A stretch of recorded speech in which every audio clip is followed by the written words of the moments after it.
Alright everybody, I'm Tarhaka, I'm back. And today we're going to do part 4 of our secured party creditor status. And we also have some documents for you. We're going to deal with the history of the secured party creditor and all this stuff. So y'all bear with us. We'll start off right here. Right that there. What we want to accomplish today is to give you some insights on the inner workings of a secured party and creditor. We want to get all the information, all the basics, all the background, everything that we can possibly get to you on this particular segment.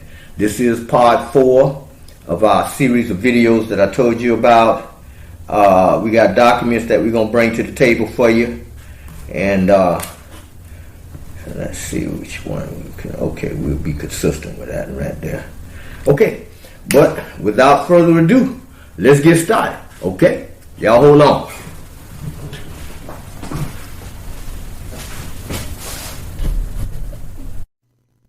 Well, hello. Thanks for joining me. Today we're going to talk about changing legal status. This is Mark Emery. I'm the founder of the Lighthouse Law Club. Most of you know who I am. Those of you who don't, stick around. You'll catch up quick enough, I'm sure. This is a members-only webinar, and we'll be sharing part of it with the public. And we're going to be getting into, again, changing legal status. You know, the one thing that I really enjoy the most about the Law Club is having the opportunity to speak personally and directly with each and every one of you, you know, as you come along. And there are so many fascinating stories, so many fascinating personalities. I just find it a real joy to share the energy that we create in putting some great minds together.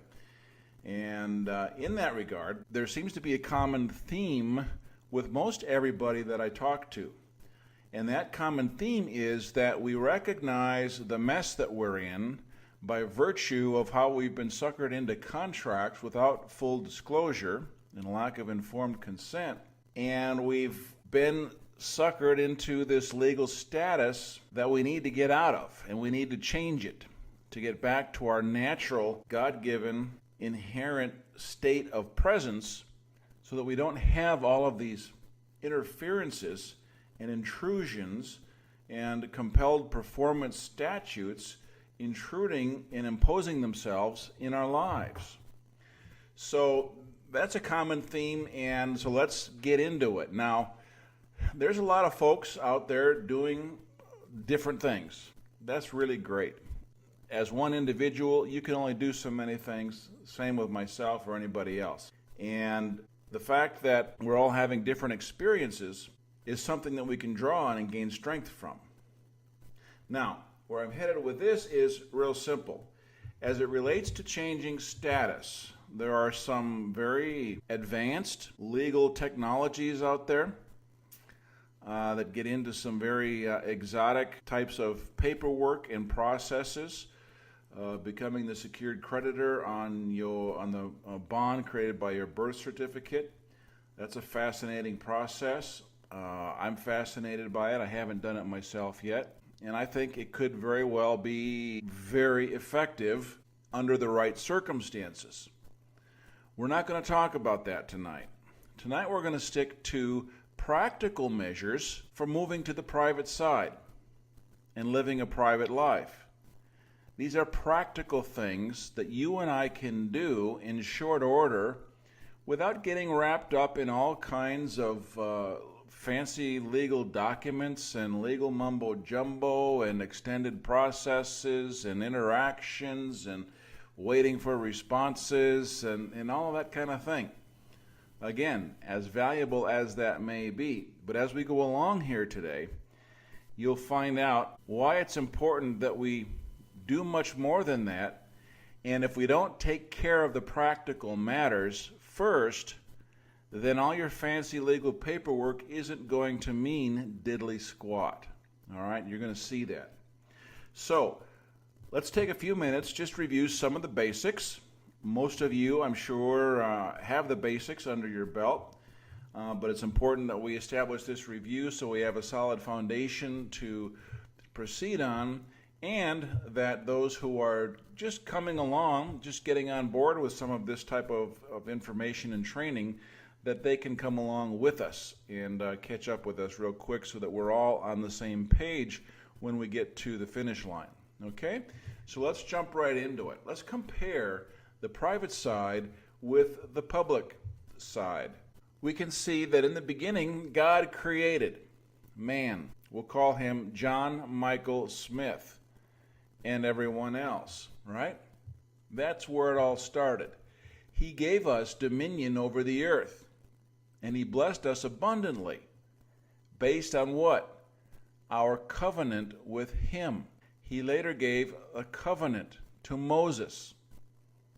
What's another word for a covenant? It's a contract. Our blessings were premised upon the fulfillment of our end of that covenant. If we failed in the contract, guess what? The blessings would be withdrawn, and we'd have our own devices to deal with, and the results that come from that. And here we are. All right, so contract law you will find throughout the Bible, and this is where it all comes from. With that, we have natural rights. Rights are not something that anybody can give you, but rights are something that nobody can take away. Those rights include the right to free travel. If we have dominion over the earth, we come and go as we please. We ingress and egress. We don't need to pay someone for permission to travel. We have the right to be left alone, to live our own life however we want to live it, believe whatever we want to believe, be as weird as we want to be. And so long as we don't impose or trespass upon the rights or property of someone else, there is no crime, there's peace, and we live our lives as we see fit. We have the right to self-defense, the pursuit of life, liberty, and happiness. If you understand history, when our founding fathers were writing the Declaration of Independence, there was a great debate over what word should be used. Should it be property or happiness? Initially, the phrase was the pursuit of life, liberty, and property, because one who has the right to own, claim, and use property is happy, and so that embodies happiness. And so there was a great debate that, one means the same as the other, so we can use that term property interchangeably. So we have the right to pursuit of life, liberty, and property, or we can say we have the right to pursue life, liberty, and happiness. So man created state government to regulate his affairs and to serve him, so that we'd have halls of justice, we could have some order, we'd have some agreed upon rules that we could all live by, so that we could all live with increased security and more prosperity, so we could do business and live. So state government was created to serve man. So as the states sprouted up in the history of the United States of America, there were 13 colonies who evolved into states. Those states started having different currencies, different rules, and the conflicts increased as each state kind of went about its own business in a little different way. And so with that conflict, that level of conflict growing, it was imperative that the state governments get together and create a federal government to help unify standards and protocols and to better manage the intercourse between the different states, so things would run a little bit, or if not a lot, more smoothly. From this point, administrative agencies were then created to help both the federal and the state governments administer their affairs, just helping take care of the administration of the business that was intended. So here we see the hierarchy. Look at who's on top, where this all started. This is the hierarchy of order. Everything starts with God. God created man, gave him dominion over the earth. Man serves God, and man is the top man on the totem pole in the physical world here on the earth. State governments serve man, federal governments serve the state governments, and the agencies work for everybody else. And this is the hierarchy of order. This is the private side. This is the private side where man is the sovereign, under God, of course. So long as we maintain our covenant with God, we maintain those blessings, we maintain our dominion over the earth, we are blessed abundantly in everything that we do, and things proceed along the lines of a life of freedom, liberty, life, liberty, and property, right? So let's look at the public side. On the public side, the government creates John M. Smith. This is not the John M. Smith that was born and created by God. This is a different John M. Smith. This is a fictional entity, just like a corporation is a fiction. John M. Smith, all capital letters, is a corporate entity. It's a fiction. All right, so now that this is created, the federal government has dominion over the state governments due to the money powers and many other things. It also has dominion over John M. Smith. Those federal administrative agencies also have dominion over John M. Smith. And John Michael Smith doesn't know any better, so he identifies himself as John M. Smith, responds to the mail, and acts as though he is one and the same. And all of a sudden, he no longer has dominion over the earth.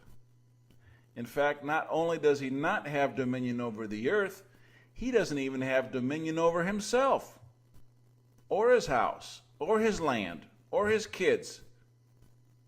The government owns him and is telling him what to do, what to buy, what kind of insurance to have, how much to have, what kind of cars to buy, where to put his kids, how he should buy his house, what kind of standards his house needs to live up to. He doesn't have dominion over his land. Look at what the BLM is doing to the ranchers, kicking them off their land, stealing it, burning down their houses. We don't own land. And you certainly don't have dominion over your kids when Child Protective Services knocks on your door and takes them away just because they can. So the question comes down real simple. What side of the law would you like to be on? It's pretty obvious why so many people are catching on and wanting to move over to the private side, right? It comes down to a hierarchy of order. Do we want to live in a land where federal and state governments have dominion over us? We don't have any God-given rights? Or do we want to live where man is sovereign, in covenant with and under God, where we have the freedom to live our lives as we see fit? And we have the governments to serve us and to maintain stability and security and nothing more. So the choice is quite obvious, right? So that's why we're moving from the public to the private and changing our legal status. How do we get suckered into all this?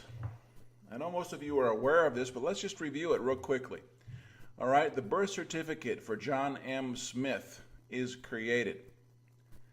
When he is born, he is taken from the water. When the water breaks from his mother, he is delivered upon the land. The baby is delivered from the water, admiralty, delivered upon the land. A certificate is created, as in a bill of lading from the ship's manifest. The ship is the vessel, which was the mother. Again, bringing admiralty from the water upon the land. The certificate indicates that there is ownership over John M. Smith, but it is not the title. It merely is evidence of the existence of a title for John M. Smith. So that's where things start.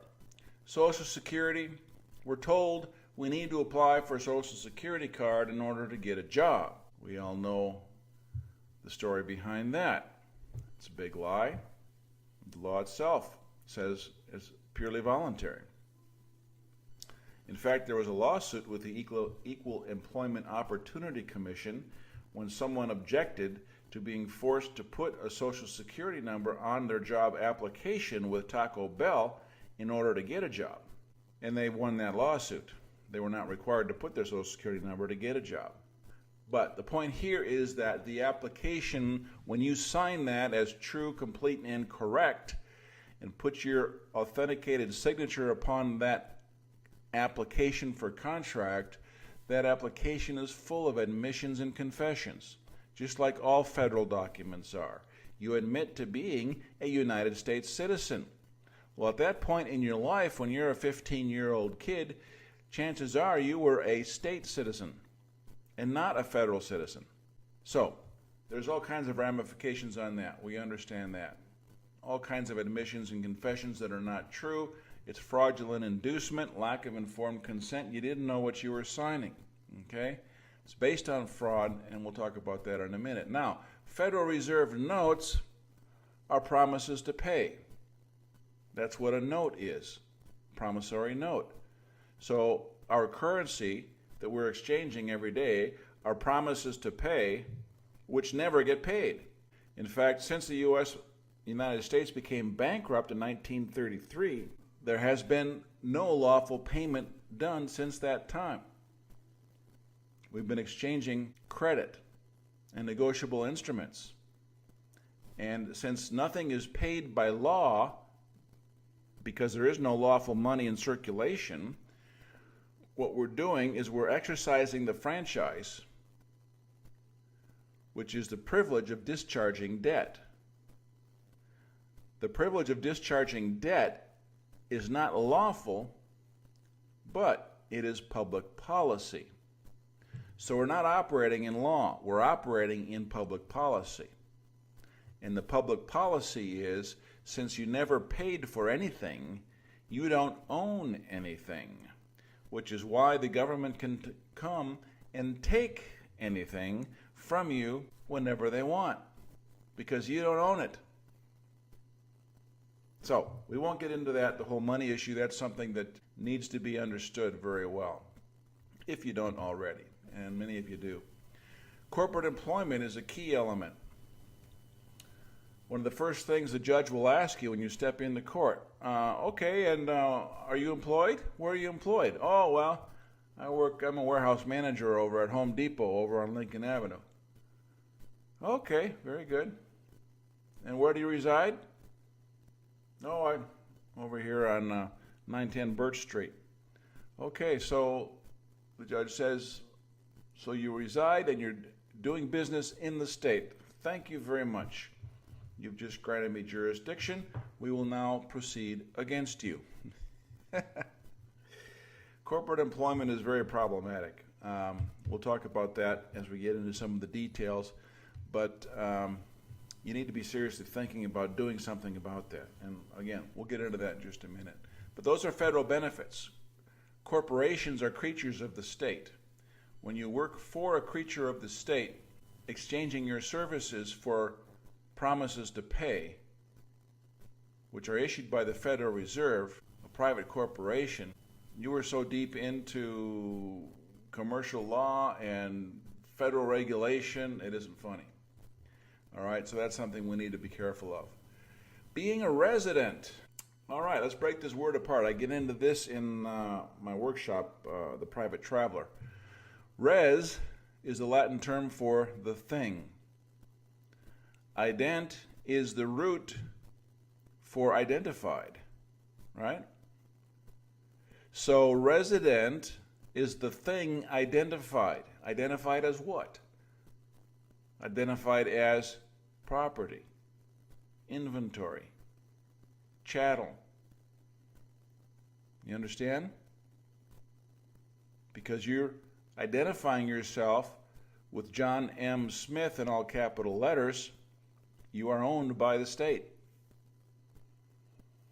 So again, that's why the judge asks you right off the bat, where do you work and where do you reside? All right, you better have a good answer for that. Do you have a bank account? Well, you ask, well, how could having a bank account set me up for receiving federal benefits. If you've got a bank account in your name, your signature is on the account, you've accepted all the terms of the bank, and even though the bank may have a state charter, it's a state chartered bank, it does have FDIC insurance. And so you're receiving benefits from the Federal Deposit Insurance Corporation. So there's your federal benefits right there. Insurance contracts. The state requires John M. Smith to have various insurance contracts. He needs to have automobile insurance, he needs to have health insurance, he needs to have business insurance, liability insurance, right on down the line. Insurance contracts are interstate compacts. They're interstate agreements. They derive from maritime jurisdiction. This brings us right into commerce, which brings us right into federal regulation. And that's a whole subject we could get into, but we won't. Okay, you know about the driver's license and the marriage license. What is a license? A license is permission to do that which is otherwise illegal. So that begs the question, well, geez, when was it ever illegal for me to drive my grandma to the church? Well, just by virtue of the fact that you do not understand language, we can see that by virtue of the fact that you're using the term driver, that you are a driver. You're applying to be a driver, and therefore you want to get licensed. Driver is a commercial term. We have taxi drivers. We have truck drivers. We have private chauffeurs who are drivers.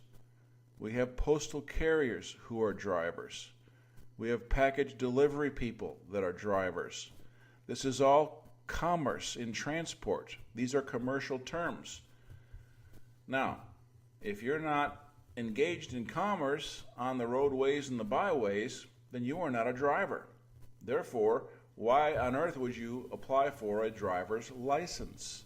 You've always had the right to travel, and people are learning this, and they're learning how to do it successfully. So, again, you were fraudulently induced. Nobody told you about that, so you applied for commercial privileges. When did it become illegal to get married? The marriage license actually originated, I believe it was back in the 1800s, when they made it illegal for interracial marriages to happen. All right? They didn't want the slaves marrying the non-slave class. And so the license was required. And then the practice grew, and all of a sudden, what you're doing now is you're taking a right and converting it to a privilege granted by the state. When I got married, I didn't use a marriage license. I found a pastor who would do it without one. Not all of them will.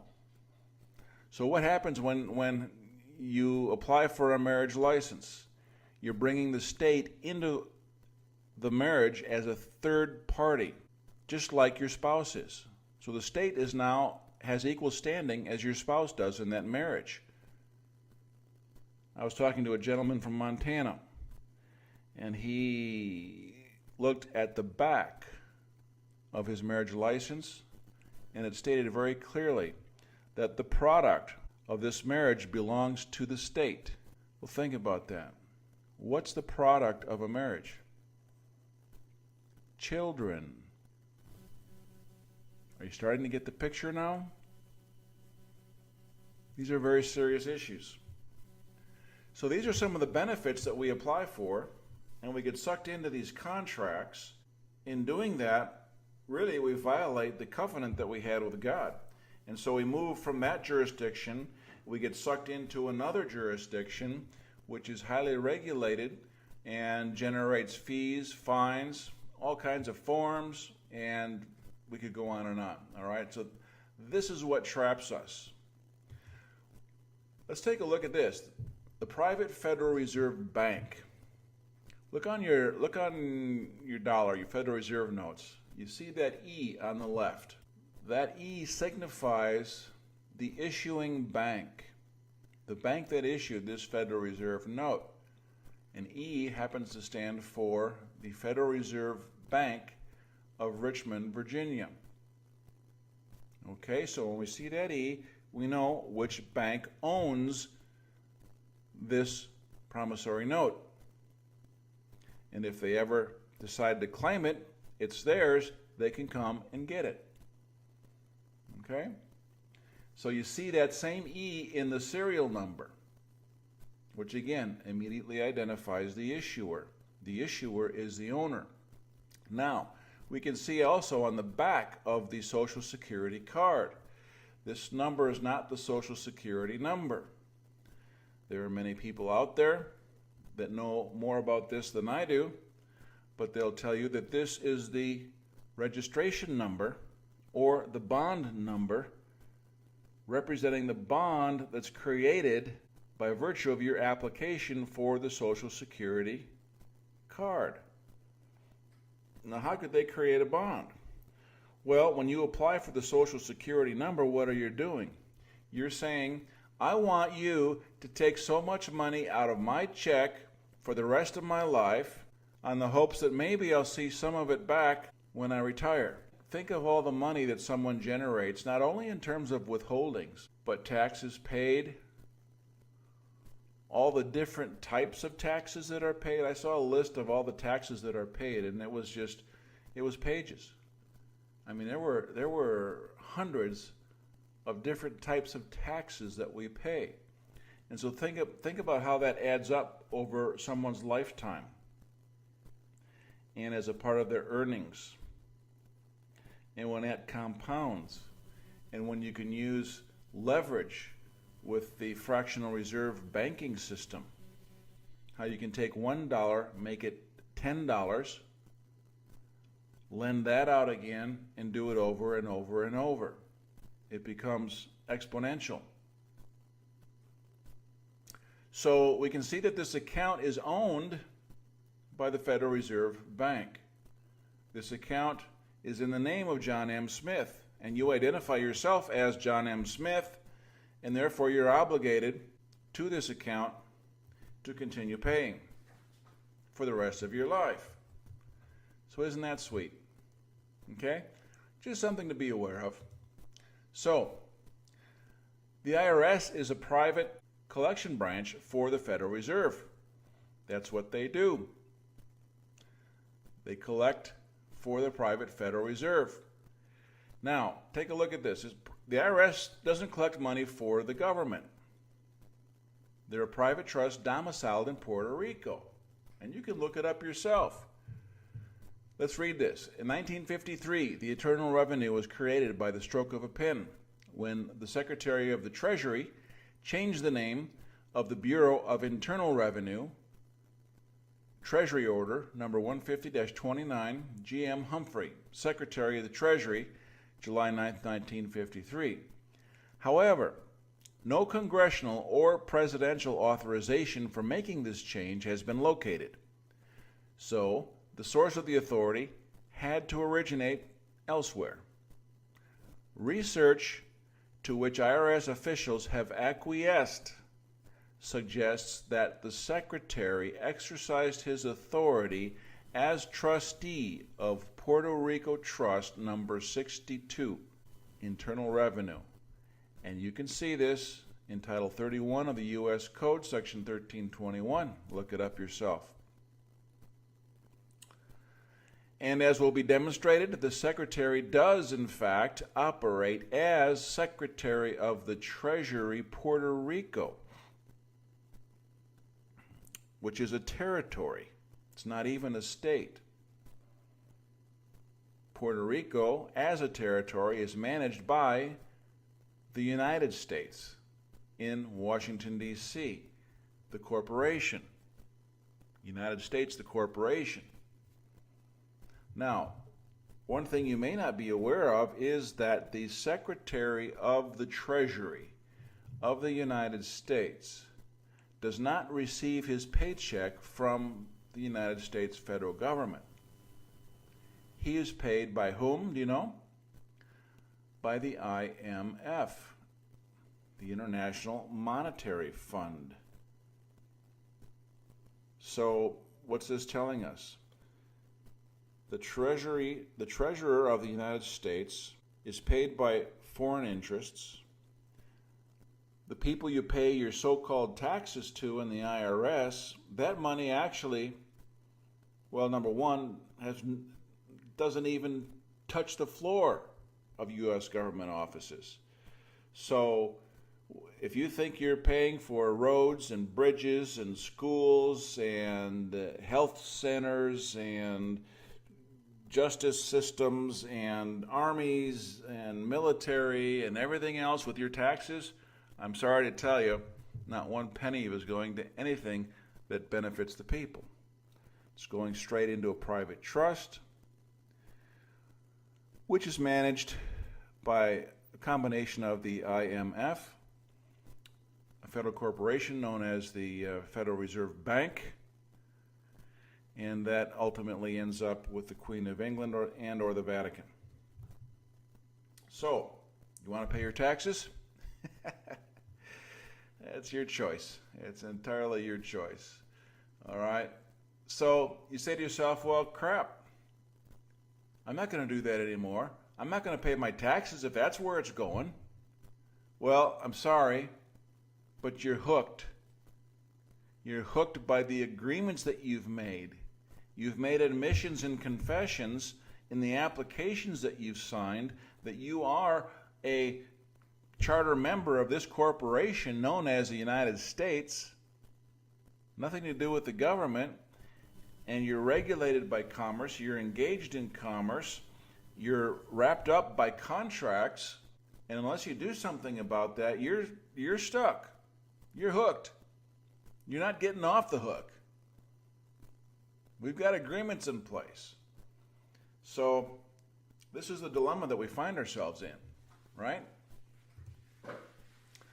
Let me give you some resources right now. Having said that, it's very easy to rid yourself of the IRS. It's very simple.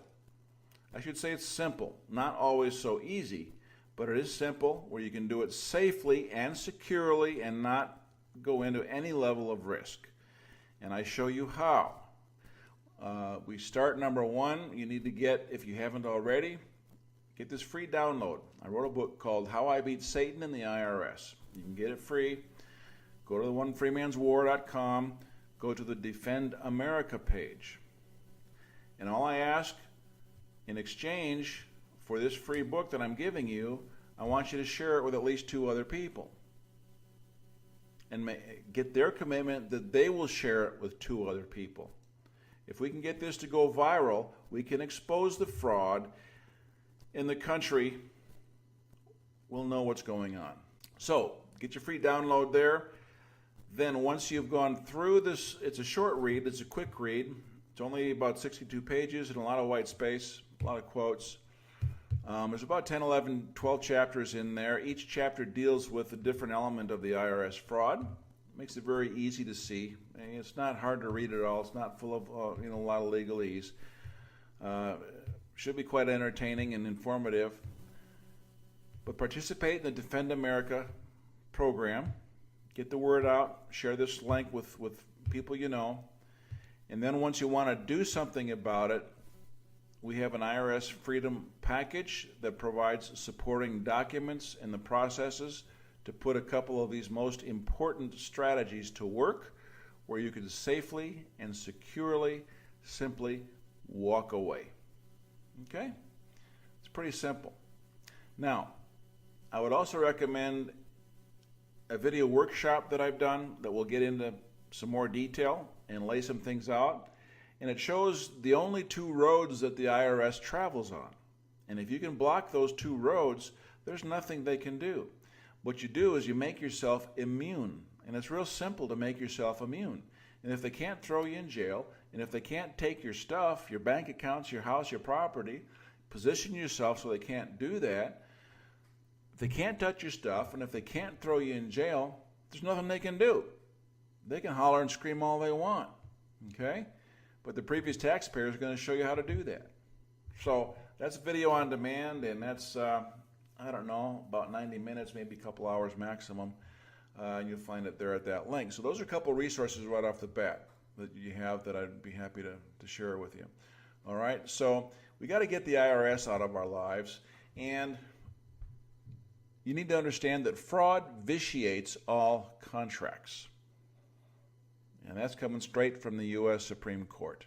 It's a maxim of law that goes back before the country was ever created. It goes back many, many, many generations.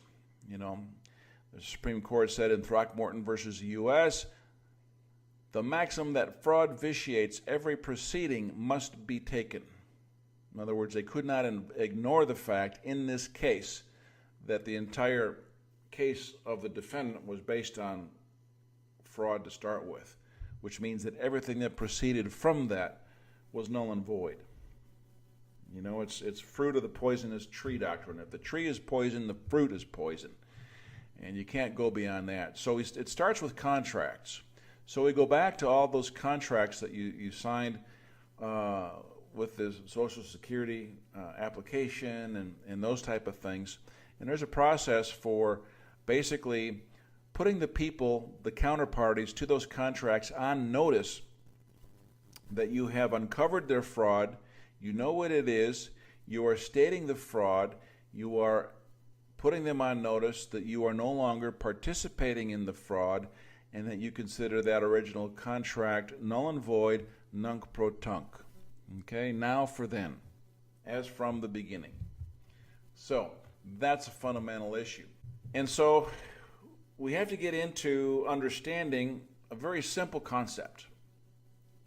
A lot of people are rushing around doing paperwork, and then they're hauled into court, and the judge asks those key questions.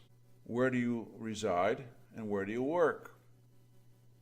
And people are flashing around these fancy documents. Oh, but I got this, and I'm sovereign, and those laws don't apply to me, and I don't consent, and all this stuff. And the judge just, takes silent judicial notice of certain things relating to substance that can be obviously seen, and you have neglected to cover those because you're more concerned about your documents, which are the form.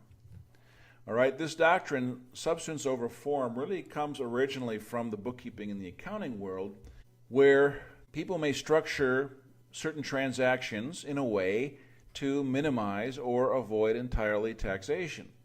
And there's nothing wrong with that, provided that their activities are substantive and real, and the relationships involved in those transactions are real relationships, real people or entities doing real business. So you've got to have the substance, and that's what we're going to talk about tonight. We're going to talk about practical issues on how to create substance so that you don't stumble over your own form, your documents, your filings, and end up nullifying all of that because the substance just isn't there. Case law from this doctrine has stated that in order for the mortar to work, there must actually be bricks. So the bricks are the substance, okay? The mortar is the form. You got to have real bricks going on here.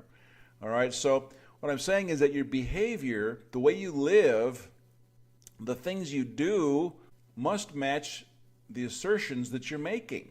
You can't just say, oh, I'm a private individual, I'm not engaged in commerce, look at my documents.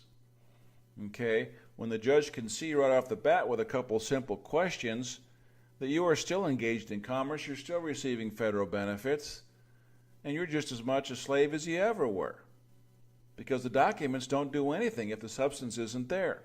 And so that's what we're going to get into right now. We're going to get into some of those details and figure out how we can be practical and move to the private side, perhaps without even needing all these fancy and exotic documents and processes. Okay? I'm just a practical guy. I like to go with what works, and this is what's worked for me time and time again. Okay? Now, the details that we're going to cover, I've listed at the end of my private traveler workshop.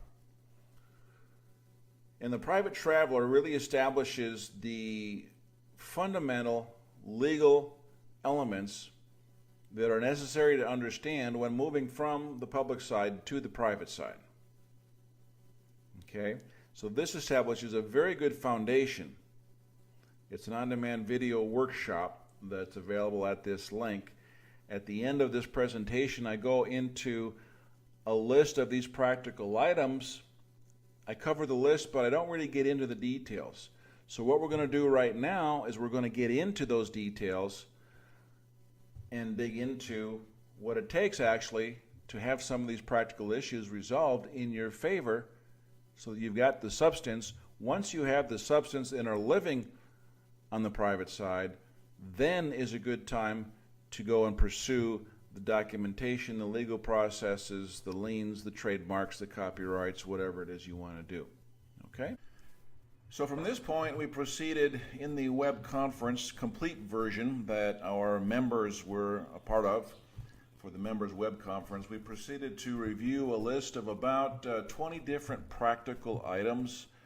We covered each one in detail. These are things you can do to separate yourself from the behavior of federal citizens. These are practical issues that increase your privacy, that will change your visibility and status as a resident. And it's quite fascinating that as you begin to implement these points, you eliminate the accoutrements of federal subject citizens. This is extremely important because whenever you find yourself in front of a judge, for example, or dealing with officialdom, they are trained to take silent judicial notice of certain facts, certain elements, things you say, your behavior, things that appear in your paperwork. These are all the elements that we need to work to eliminate, if in fact you really do want to change your status back to the private side. In the complete web conference that our members were involved in, we went over these in quite some detail and at length in a step-by-step process. This video is for public purposes and is not the complete video that our members have access to. So, that being the case, once these things are accomplished, you cannot be mistaken as a resident doing business in the state, which are the first two elements that any court or judge will try to establish in order to get jurisdiction over you as a fictional entity subject to federal status. Okay? These are all very interesting, very fascinating things, simple things that can be done, and quite interesting from the standpoint that once you can accomplish these things, everything changes, and you're in a much more private and secure position. So, that being said, I would steer your attention to the website for the Lighthouse Law Club, and that's at lighthouselaw.club. In particular, I will steer your attention to the blog page. You'll find the blog link in the menu at the top of the page. And in the blog, we've got several videos, but I want to steer your attention to one in particular, and that is the vision of the Law Club, which will give you a good idea. It's about a 1-hour web conference that we had, and that'll give you an excellent idea as to really what the Law Club is all about and how you could participate and benefit from the activities of other members. The whole idea is to create synergy with all the activities that everybody is doing in different parts of the country, following different strategies, different activities in different disciplines. So browse the site, have a look around. We welcome you to join us in the Law Club. It's pretty painless, and we can do some great things together. So with that, I give you my best wishes. May God bless, and I hope to see you in the club with us soon. Thanks and take care.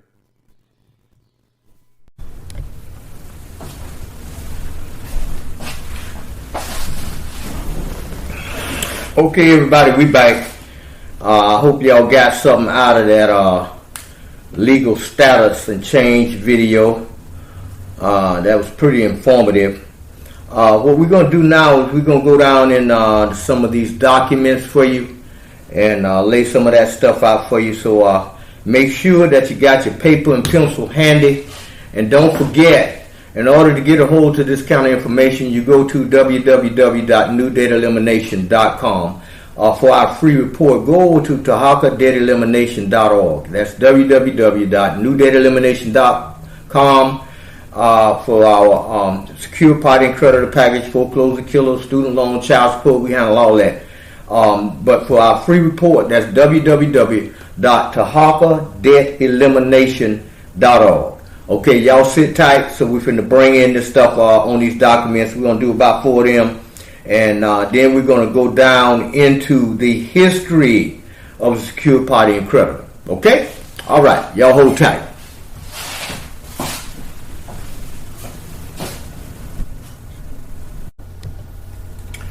Okay, everybody, our first document is the Common Law Vehicular Judicial Notice Constitutional Driver's License. Isn't that something?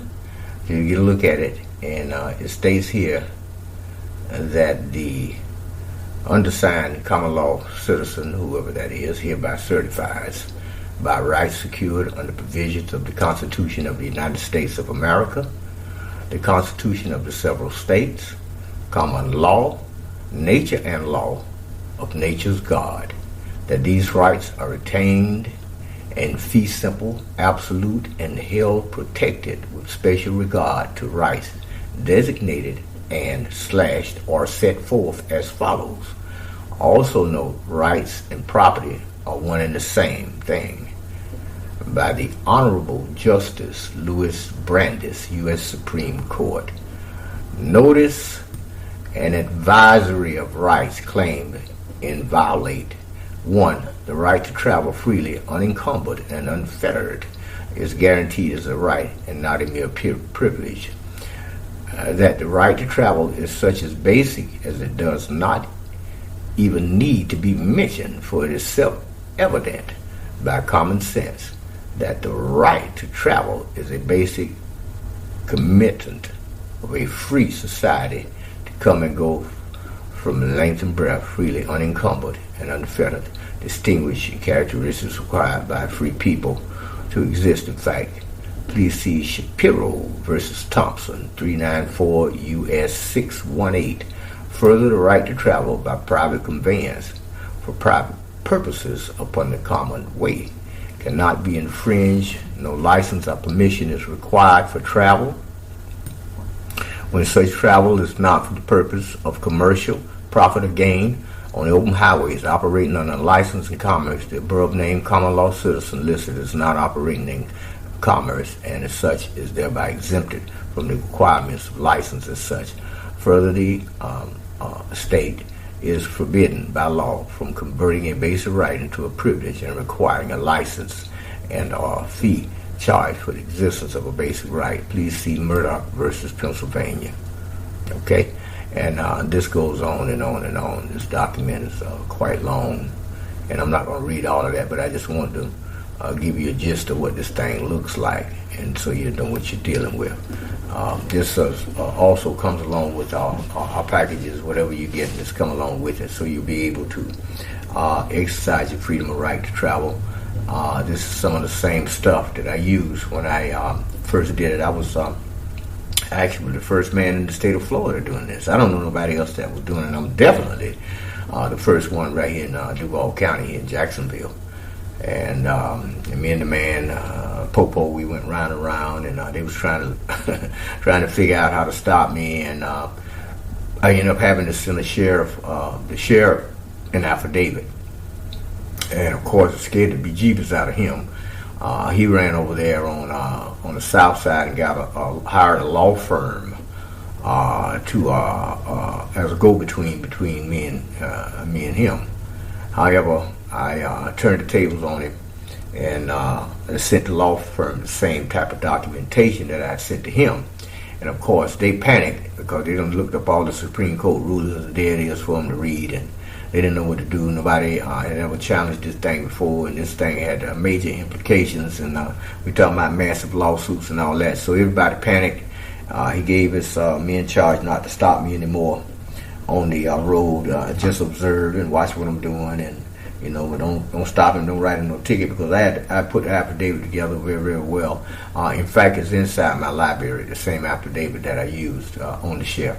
But anyway, I want to let y'all look at this thing so you'll know it exists, and this can be modified to suit you and the city or state that you live in. And there's much more to this other than this document. When you're talking about the right to travel, what we need from law enforcement is we need, because they ride around, they got computers in the car, they do an investigation on you. When your name pop up, everything in there need to say do not detain, do not detain. You opt out the contracts, you cancel contracts don't exist. You contact the Secretary of State, you put everybody on notice of what you're doing. You've done your thing over the DMV. Everything is in place, and we show you how to do all that. We tell you how to do it. So we just want to bring this out and touch on this particular document so you have that down. Okay? All right. Let's move on to the next document. All right. What is a secured party creditor? Let's find out a little something about that thing, man, before we get down into these plugs and stuff that we got for you. We're going to go over these documents. Secured party creditor is a term that is becoming more and more popular among the students of the sovereignty movement.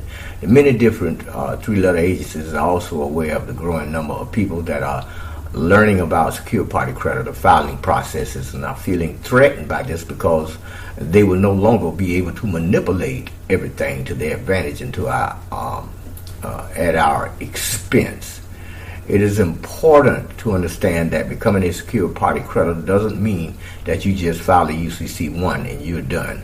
You must be very mature in your studies, as you will be tested again and again in your journey towards sovereignty. The same agencies that are feeling threatened are also very much aware that most people doing the so-called secured party creditor filings understand very little about correct process of establishing a secured party status and maintaining that status and doing the correct things with it to discharge debt. Okay, before I go on any further, let me make something perfectly clear, because we have a lot of people that are afraid of the word sovereignty, and the only thing that you have to do is look it up and you find out what that word means. But and then again, there is absolutely, and I got to stress this, it is absolute, there's no such thing as a sovereign citizen. Anytime anybody ever come to me with something about a secure, a sovereign citizen, I'll be like, man, what are you talking about? How you going to be a king and a slave at the same time? How you going to be a man and a slave at the same time? How you going to be free and enslaved at the same time? I mean, you can't do that. The word sovereignty, leadership, king, that's what that means. Secured party creditor over the trade name straw man. We must first understand that we all function through our trade name or straw man. The trade name is your business, and you as a living being function in commerce through your trade name. However, you are not the same as the trade name. This is one of the main purposes of establishing ourselves as a secure party. We must create that separation between the living being and the trade name straw man. Another purpose of the secure party creditor filing is to aid in the protection of all assets held in the estate, which is held by the trade name. The estate encompasses everything from the property to the bank accounts, etc. Now that we've established what the trade name is, we must establish what a secure party is and how one would use a UCC-1 filing. A secured party is one who holds an interest in a company's assets. They would record this interest in the public records by filing a UCC-1 financial statement. So if the trade name is a business, and we as the live beings hold an interest in the estate of the trade name, we must file a UCC-1 financial statement to give notice to the public that we have an alienated all property pertaining to the trade name. It is important to remember that the UCC-1 itself is not the lien. It is only notice of lien.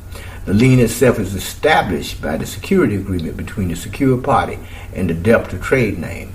The security agreement is a private agreement which specifies that the debtor must perform as the transmitting utility for the secured party in commerce, in exchange for the secured party providing assets and collateral to the debtor. This would be called equal consideration. This agreement would also specify the sum of typically $100 billion as the security interest for the debtor to the secured party. The security interest amount doesn't have to be $100 billion, but it should be a high enough number to ensure that the secured party will always have the paramount claim of interest over all assets and property of the debtor trade name. To help you understand more, look up the secured party definition and other related terms in Black's Law Dictionary, Law Cornell Education, or other related good research sites. The filing of the UCC-1 is also important because it gives notice to all agencies, which means that no agency can compel the debtor to turn over any assets before first meeting its $100 billion obligation to the secured party. This is how all assets of the trade name can be protected by the proper use of the secured party creditor process. However, it is important to remember that the government and its agencies can change their policies constantly, which can potentially change the way we achieve our remedies. Therefore, we must not be attached to the secured party creditor filing as the only way to achieve freedom forever. This process may and actually should evolve as the policies governing commercial business evolve. Even though the agencies can change their policies at any time, whereby the change our manner of achieving our remedy, they can never actually take away our remedy. There must always be a form to achieve our remedy. We must have to continue to do our due diligence and learn to roll with the punches. Protecting assets is not the only thing that is accomplished through the secured party creditor process. We can also do what is referred to as securing our assets that are being held by the financial institutions and government agencies, such as loans, bonds, or tickets. Whenever we sign for something, such as when we sign a promissory note for a mortgage, what happens is that the banking institutions hold on to the assets which belongs to us and give us the liability side of the transaction, which is the obligation to pay.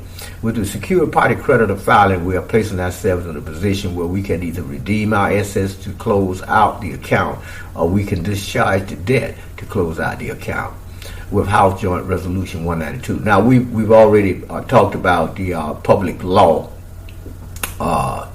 so make sure anytime you see HR 192, always think in terms of public law. And the public law 7310, we have our remedy to either redeem our assets or discharge our debt. But we must first have the correct status established in commerce, since only secured parties can operate on the credit side of any transaction. Debtors can only operate on the liability side and must pay their obligation. So by what authority does one have to establish oneself as a secured party creditor or a trade name strawman corporation?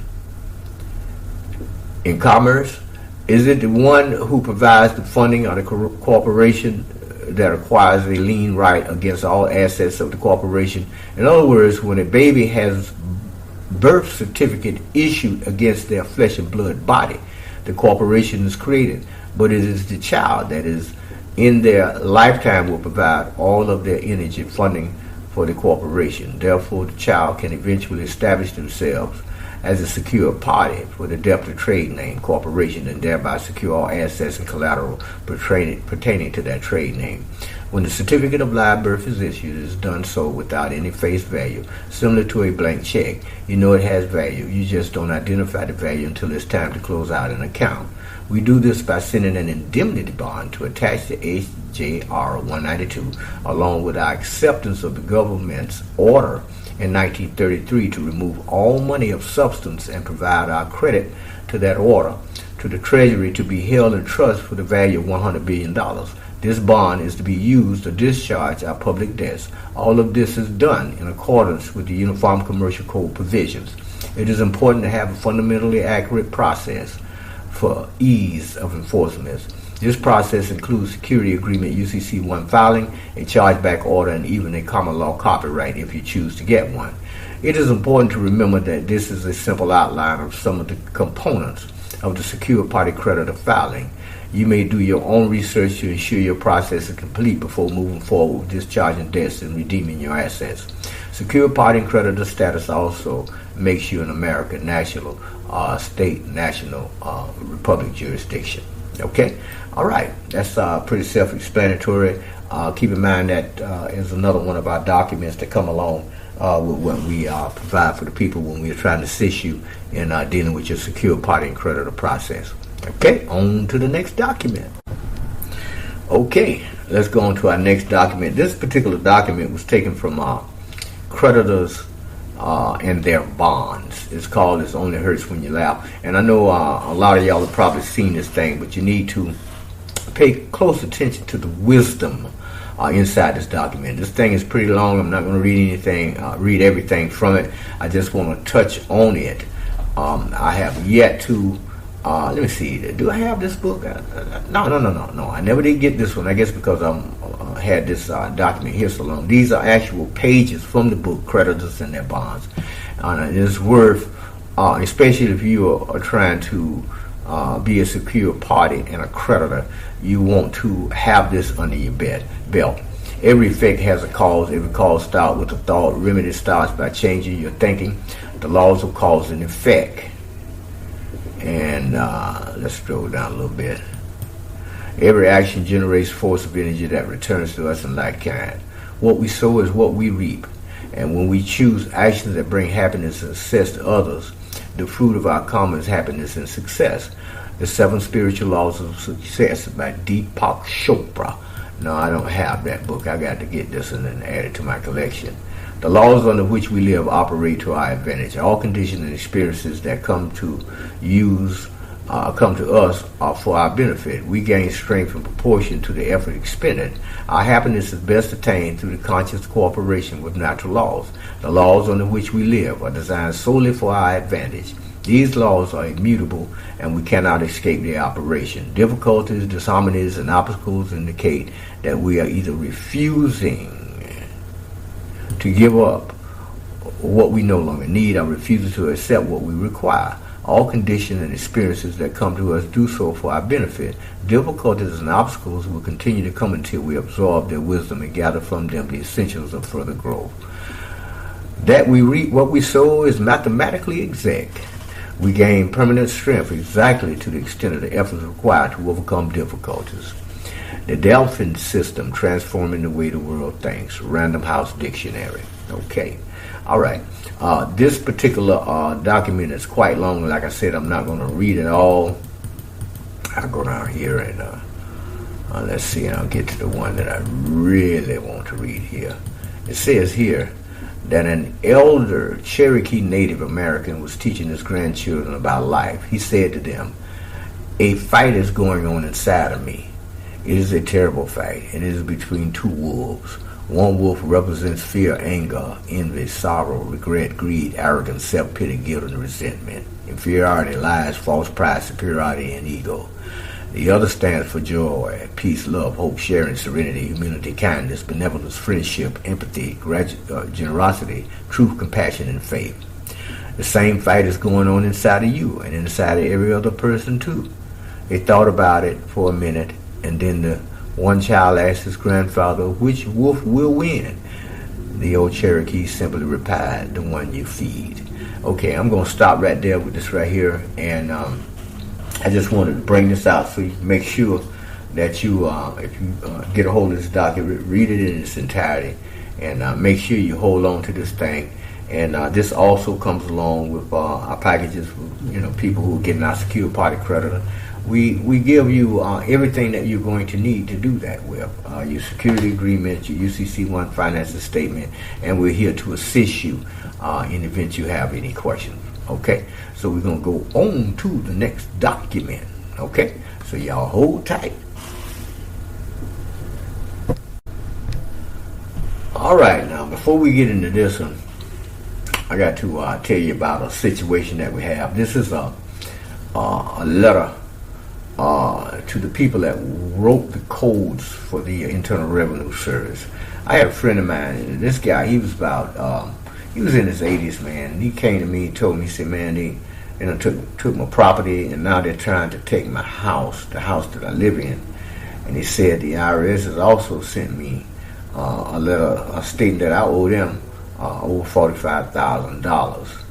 And I said, "Well, look, we're gonna go to work on this here." So what we did was we started with the Internal Revenue Service, then we started dealing with the property that he owned. But we sent a letter and along with the affidavits and all the special effects and all of the law and everything to them. And they responded. They sent a letter back to us stating that if we would give them 60 days, they'll look over everything and verify everything, and they'll get back with us. Well, that was, it had to be about 5 years ago. And we have heard anything from them. Not one word, one letter, nothing else. They just like poof, vanished in thin air. And then we went on and went to work on them trying to fraudulently foreclose on his property. Okay, but I want you to take a look at this and see how this is constructed. Very simple and straight to the point. And like I try to tell people, when you are dealing with any company, if it's a credit card company, if it's a bank, if it's the sheriff's department, if it's no matter what company you deal with, and they're claiming you owe them a debt, a car dealership, no matter who it is, you always want to deal directly with the people that are in charge. In this case, he dealt with the Mr. Peter Warwick, Mike Sims, Kathy Zappa, Senior Vice President, Mr. Tom Trinkner, Senior Vice President of Contact Operation, Mr. Richard H. Kane, Chief Operating Officer. And he dealt with all of them directly and made sure that they all got a copy of this particular letter. It starts out by saying, "Ladies and gentlemen, in 2002, I wrote your company regarding some 60 key case rulings of the one Supreme Court and their relationship to the IRS tax code, also advising Congress of these key cases. We also know the 16th Amendment was never lawfully ratified. See U.S. versus Roger L. Long, Federal District Court, AL case number 1-93-91.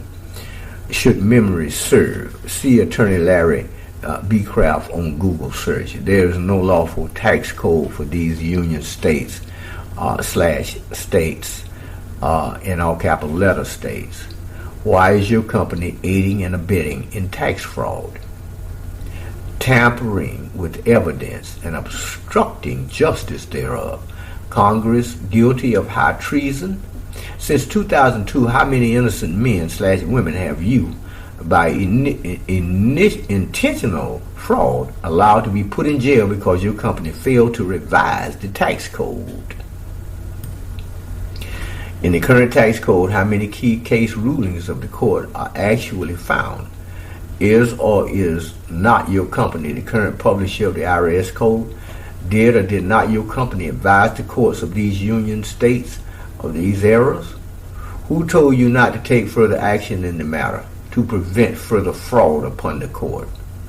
And he goes in and notice that the place here that he has a place for his name to be autographed in proper syntax grammar. We're going to get into that too as well, so you'll know how to write your name. Because when you write your name in cursive, or when you call yourself signing your name, that's called cursing. And you want to deal with syntax. You want to be able to deal with that. Okay. All right, I just want to bring this to your attention, and notice down here it says closed caption FBI-Facebook as public record. Man, this is awesome. What this brother did with this right here, man, I woman, whoever that did that. But anyway, I just want to bring this out so you see this right here, and we're moving on now. Okay, all right. I hope y'all got some out of this stuff, and I hope you're taking notes. And keep in mind, this is just a smidget of mere drop in the book at what goes along with our secure party and creditor stuff. Okay? All right. Greetings, everyone. Today we're going to discuss status and standing. This is a continuation of our previous discussions. We are going to go over what it takes to live and be sovereign, what is keeping you from enforcing your inalienable rights, and dispel some myths floating around the sovereign citizen community. Our intention to this webinar series and our redemption secured party creditor process is to give you all the tools you'll need to remove yourself from undisclosed adhesion contracts, reestablish your status and standing as an American national and private state citizen, discharge debt and or settle claims properly, access the common law side of the courts, challenge jurisdiction, protect your property, and leave a legacy to your heirs and not Uncle Sam. Now, this webinar is packed with information, so let's get started. What is your status? Do you know where you stand in commerce? How about in regards to the law? Many Americans assume that their status and standing when it comes to the law, but many have been misled through lies, deception, fraud, and propaganda. Understanding status is essential. All individuals take a position at law and in commerce when entering into any contract or agreement.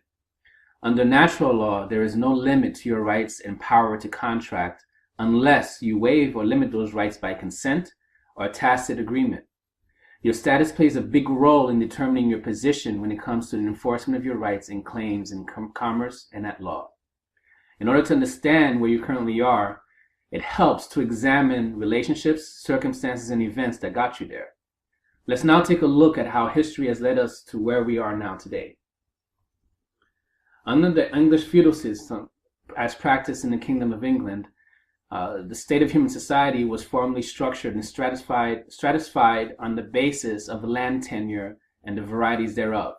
Society was thus ordered around relationships derived from holding of land, which land holdings are termed fiefdoms, fiefs, or fees. Under the English feudal system, several different forms of land tenure existed, each effectively a contract with differing rights and duties attached thereto. Such tenures could be either freehold, signifying that they were heritable or perpetual, or non-free, where the tenancy terminated under the tenant's death or at an earlier specified period. Sestake, also sestuke or sestake, is a shortened version of a sestake use le fiefment fui fait, literally the person for whose use the fiefment was made. It is a law French phrase of medieval English invention, which appears in the legal phrases sestake trust, sestake use, or sestake vie. In contemporary English, the phrase is commonly pronounced setike or sestake. According to Roebuck, sestake use is pronounced sestake use. Sestake use and sestake trust are more or less interchangeable terms. In some medieval materials, the phrase is seen as sestake or sestake. In the Middle Ages, especially in the European feudal system, fiefment or enfeoffment was the deed by which a person was given land in exchange for a pledge of service. This mechanism was later used to avoid restrictions on the passage of title in land by a system in which a landowner would give land to one person for the use of another. The common law of estates and land grew from this concept. The sestake use is the person for whose benefit the trust is created. The sestake trust is the person entitled to an equitable as opposed to a legal estate. Thus, if land is granted to the use of A in trust for B, A is the sestake trust and B trustee or use. The term, principally owing to its cumbersome nature, has been virtually superseded in modern law by that of beneficiary and the general law of trust. The sestake use and trust were rooted in medieval law and became a legal method to avoid the feudal incidents or payments to an overlord, while leaving the land for the use of another who owed nothing to the lord. The law of sestake tended to defer jurisdiction to the courts of equity as opposed to common law courts. The sestake was often utilized by persons who might be absent from the kingdom for an extended time, as on a crusade, or a business who might be absent, or a business adventure, and who held tenancy to the land and owed feudal incidents to a lord. The land could be left for use of a third party who did not owe incidents to the lord. This legal status was also invented to circumvent the statute of mortmain. The statute intended to end the relatively common practice of leaving real property to the church at the time of the owner's death. Two conceptualizations, not mutually exclusive, of the term mortmain, which in French means dead hand, of the terms explain its origins. First, the dead hand may be characterized as that of the deceased's donor and former owner to whose desire, as embodied in the testamentary provision that the church hold title to the property, remains subject. Second, because the church as a non-natural person recognized that common law never died, the land never left the dead hand, or more accurately, the non-living hand of the church. Before the statute of mortmain, large amounts of land were bequeathed to the church, which never relinquished it. This legal arrangement was in contradistinction to others in which the land could be transferred to anyone, inherited only through a family line, sometimes sex-specific, or revert to a lord or the crown upon death of the tenant. Church land has been a source of contention between the crown and the church for centuries. Sestake use allowed religious orders to inhabit land, while the title resided with a corporation of lawyers or other entities who nominally had no relation to the church. Sestake v. Act 1666. Sestake v. remaining beyond sea for 7 years together and no proof of their lives, judge in action to direct a verdict as though Sestake v. were dead. If such persons or persons whose life or lives such estates have been or shall be granted as aforesaid shall remain beyond the seas or elsewhere absent themselves in this realm by the space of 7 years together, and no sufficient and evident proof be made of the lives of such person or persons respectively, and any action commenced for recovery of such tenements by the lessors or revisioners, in every such case the person or persons upon whose life or lives such estate depended shall be accounted as naturally dead, and in every action brought for the recovery of the said tenements by the lessors or reversioners, their heirs or assigns, the judges before whom such action shall be brought shall direct the jury to give their verdict as if the person so remaining beyond the seas, otherwise absenting himself, were dead. Section 4. If the supposed dead man prove to be alive, then the title is revested, action for mean profits with interest, provided always that if any person or persons shall be evicted out of any lands or tenements by virtue of this act, and afterwards if such person or persons upon whose life or lives such estate or estates depend shall return again from beyond the seas, or share on proof in any action to be brought for recovery of the same, to be made appear to be living, or to have been living at the time of the eviction, and that from thenceforth the tenant or lessee who was outed of the same, his or her executors, administrators, or assignees, shall or may re-enter, repossess, have hold, and enjoy said lands or tenements in his or her former estate for and during the life or lives of or so long term as the said person or persons upon whose life or lives the said estate or estate depends shall be living, and also shall upon action or actions to be brought by him or them against the lessors, reversioners, or tenants in possession or other persons respectively, which since the time of said eviction receive the profits of the said lands or tenements, recover for damages the full profit of said lands or tenements respectively, with lawful interest for and from the time that he and they were outed of the said lands or tenements, and kept or held out of the same by said lessors, reversioners, tenants, or other persons who after the said eviction receive the profits of the said lands or tenements, or any of them respectively, as well in the case when the said person or persons upon whose life or lives such estate did depend are and shall be dead at the time of bringing of said action or actions, as if the person or persons were then living. From public law to public policy. Our government has reverted to the old ruler's law, with nobles and lords reigning over its loyal subjects. Judges, attorneys, senators, congressmen, and presidents have all accepted special titles of nobility and powerful positions in the privileged ruling class of America. This legal fraternity has taken over the reins of government and has maintained a monopoly over all three branches ever since. The original 13th Amendment is a profound challenge to the de facto government and legal fraternity that presently rules the federal United States and all its political subdivisions. The Supreme Court has declared the Agricultural Adjustment Act and National Industrial Recovery Act, which were major components of Roosevelt's New Deal legislation, unconstitutional in 1935.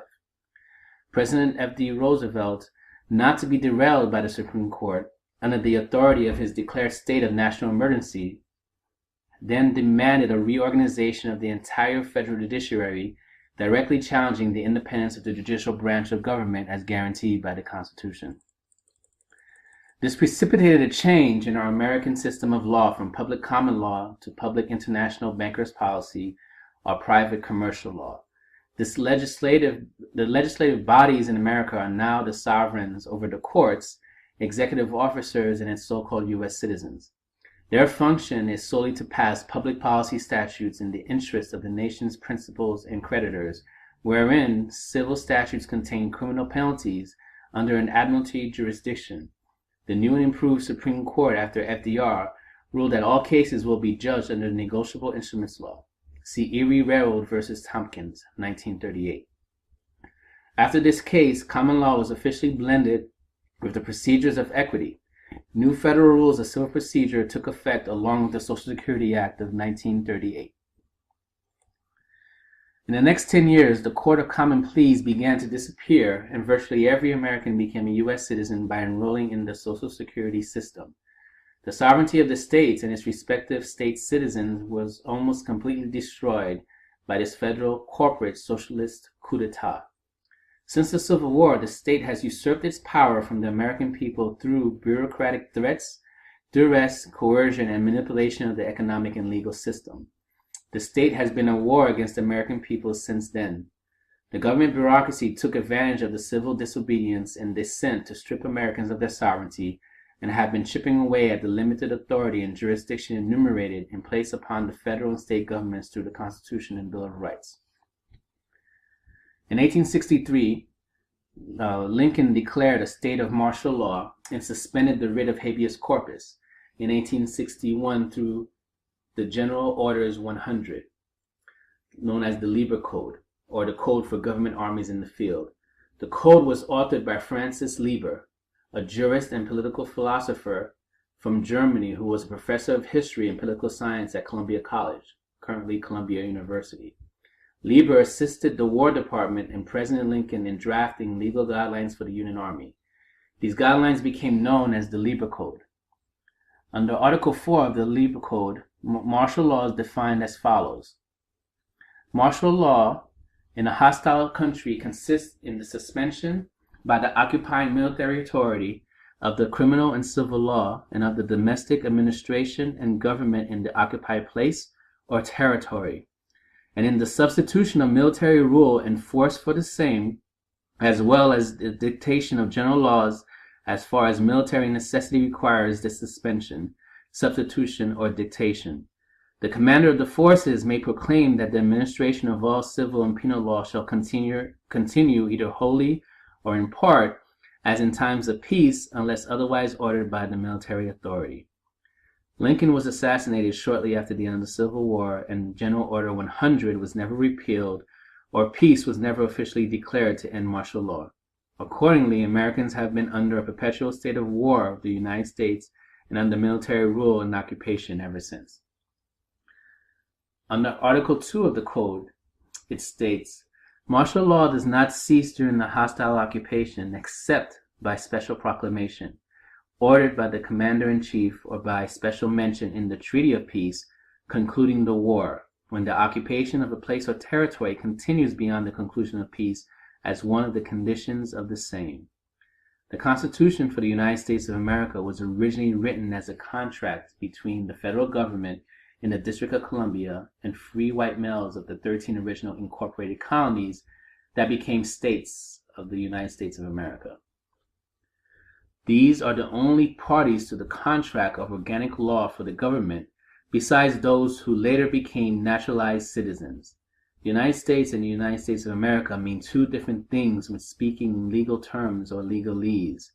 The free white men of their 13 original colonies ordained the Constitution for or on behalf of the United States of America, which were the 13 sovereign states at that time, and their posterity or descendants.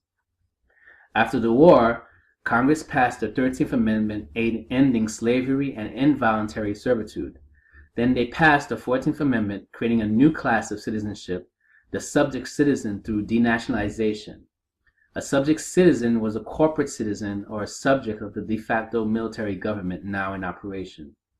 Now, for the first time, legal entities, i.e. corporations, limited companies, and partnerships, could become citizens under the 14th Amendment and have legal rights under this status.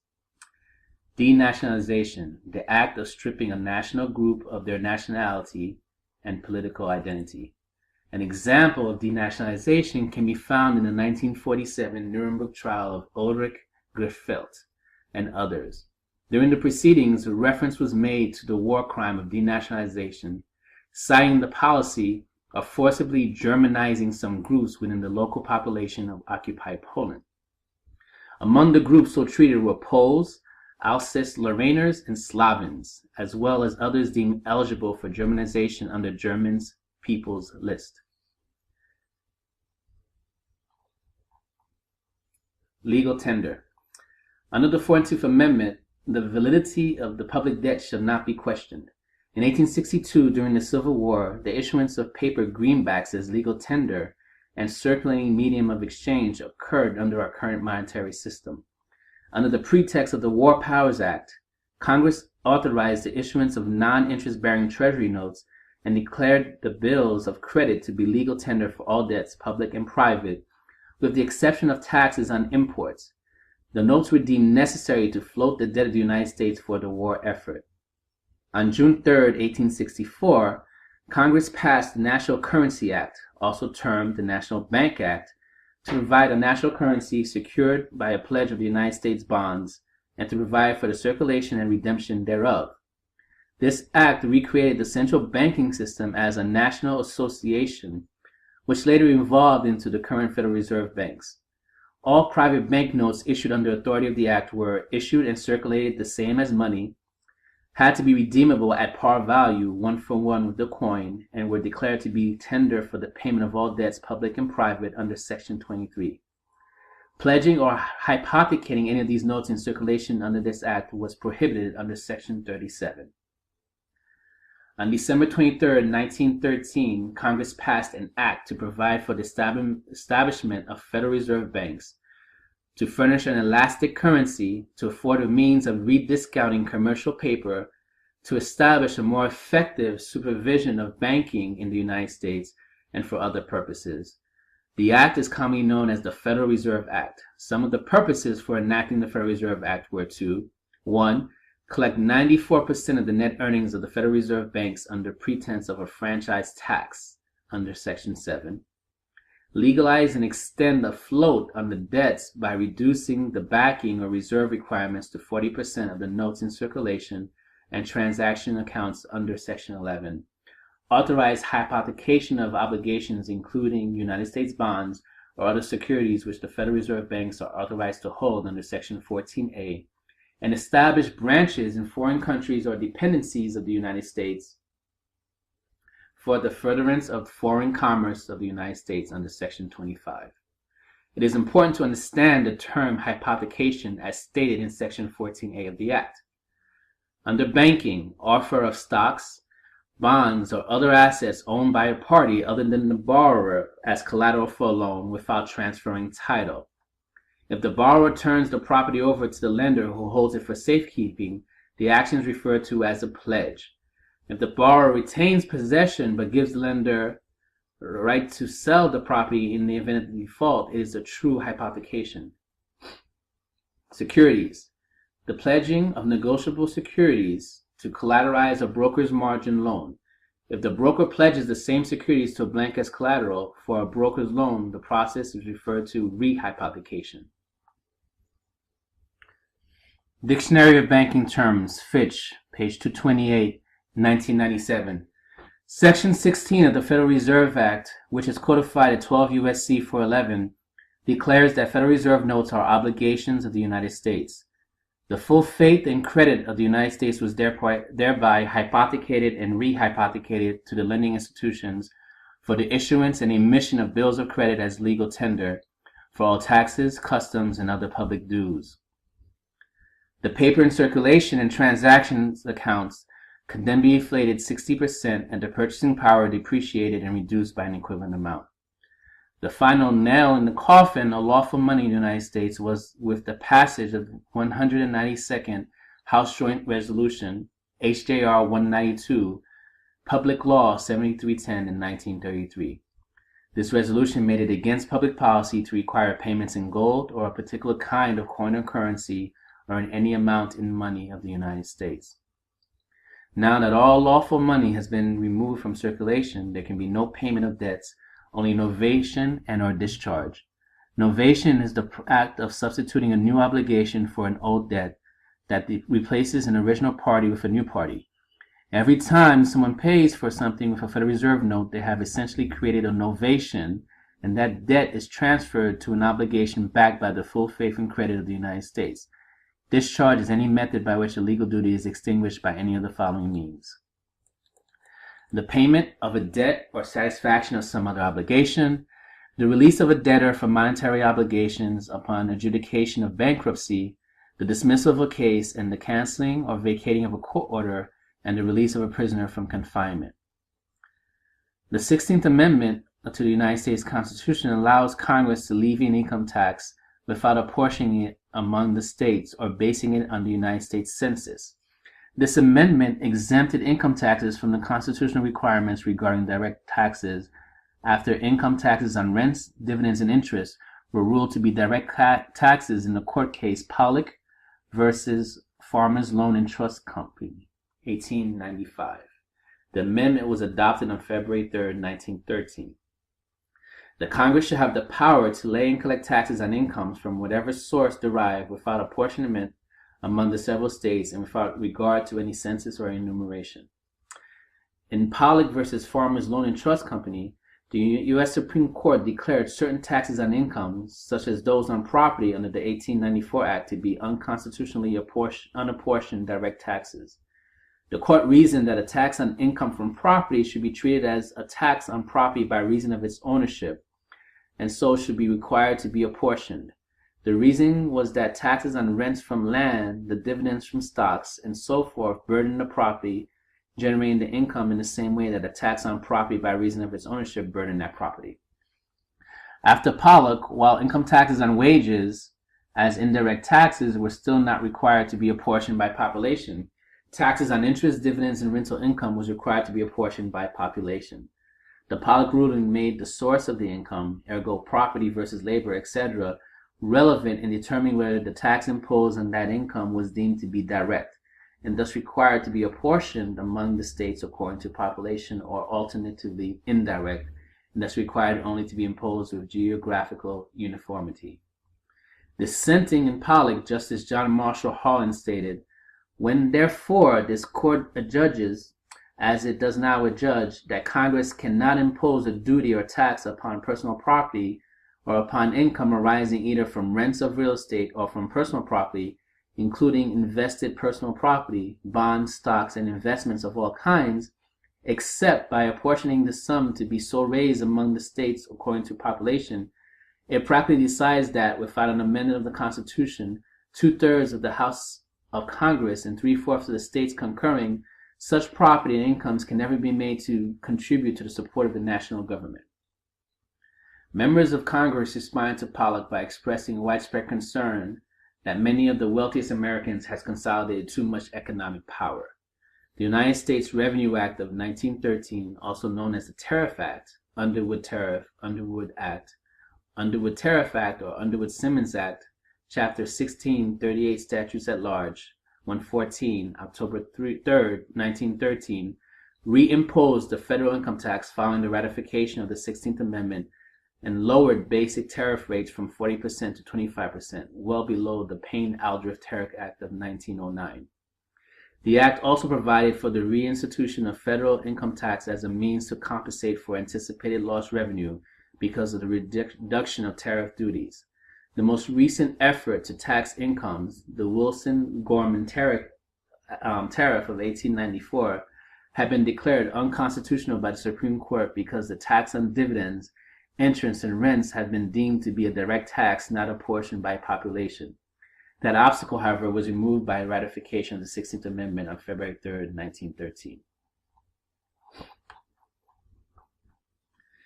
The act provided in part that, subject only to such exemptions and deductions as are hereinafter allowed, the net income of a taxable person shall include gains, profits, and income derived from salaries, wages, or compensation for personal service of whatever kind and in whatever form paid, or from professions, vocations, businesses, trade, commerce, or sales, or dealings in property, whether real or personal, growing out of the ownership or use of or interest in real or personal property, also from interest, rent, dividends, securities, or the transaction of any lawful business carried on for gain or profit, or gains or profit and income derived from any source whatsoever. The income of couples exceeding $4,000 as well as those of single persons earning $3,000 or more were subject to a 1% federal tax. Further, the measure provided a progressive tax structure, meaning that the high income earners were required to pay at higher rates. It would require only a few years for the federal income tax to become the chief source of income for the government, far outdistancing tariff revenues. Less than 1% of the population paid federal income tax at that time. The United States Revenue Act of 1916 raised the lowest income tax rate from 1% to 2% and raised the top rate to 15% on taxpayers with incomes above $2 million. Previously, the top rate had been 7% on income above $500,000. The act also instituted the federal estate tax. The entry of the United States into World War I greatly increased the need for revenue. An excess profits tax was introduced and the modern estate tax was imposed. The act was applicable to incomes for 1916. The current Tax Payment Act of 1943 reintroduced the requirement to withhold income tax in the United States. Tax withholding had been introduced in the Tariff Act of 1913 but repealed by the Income Tax Act of 1916. The current Tax Payment Act compelled employers to withhold federal income taxes from workers' paychecks and pay them directly to the government on workers' behalf. At the time of the act, Social Security payments and a World War II victory tax were already being withheld. Maternity Act. Here's an excerpt from Are We Federal Children Owned by the Government by Dave Champion. In 1921, the Federal Shepherd-Towner Maternity Act created the birth registration, or what we now know as the birth certificate.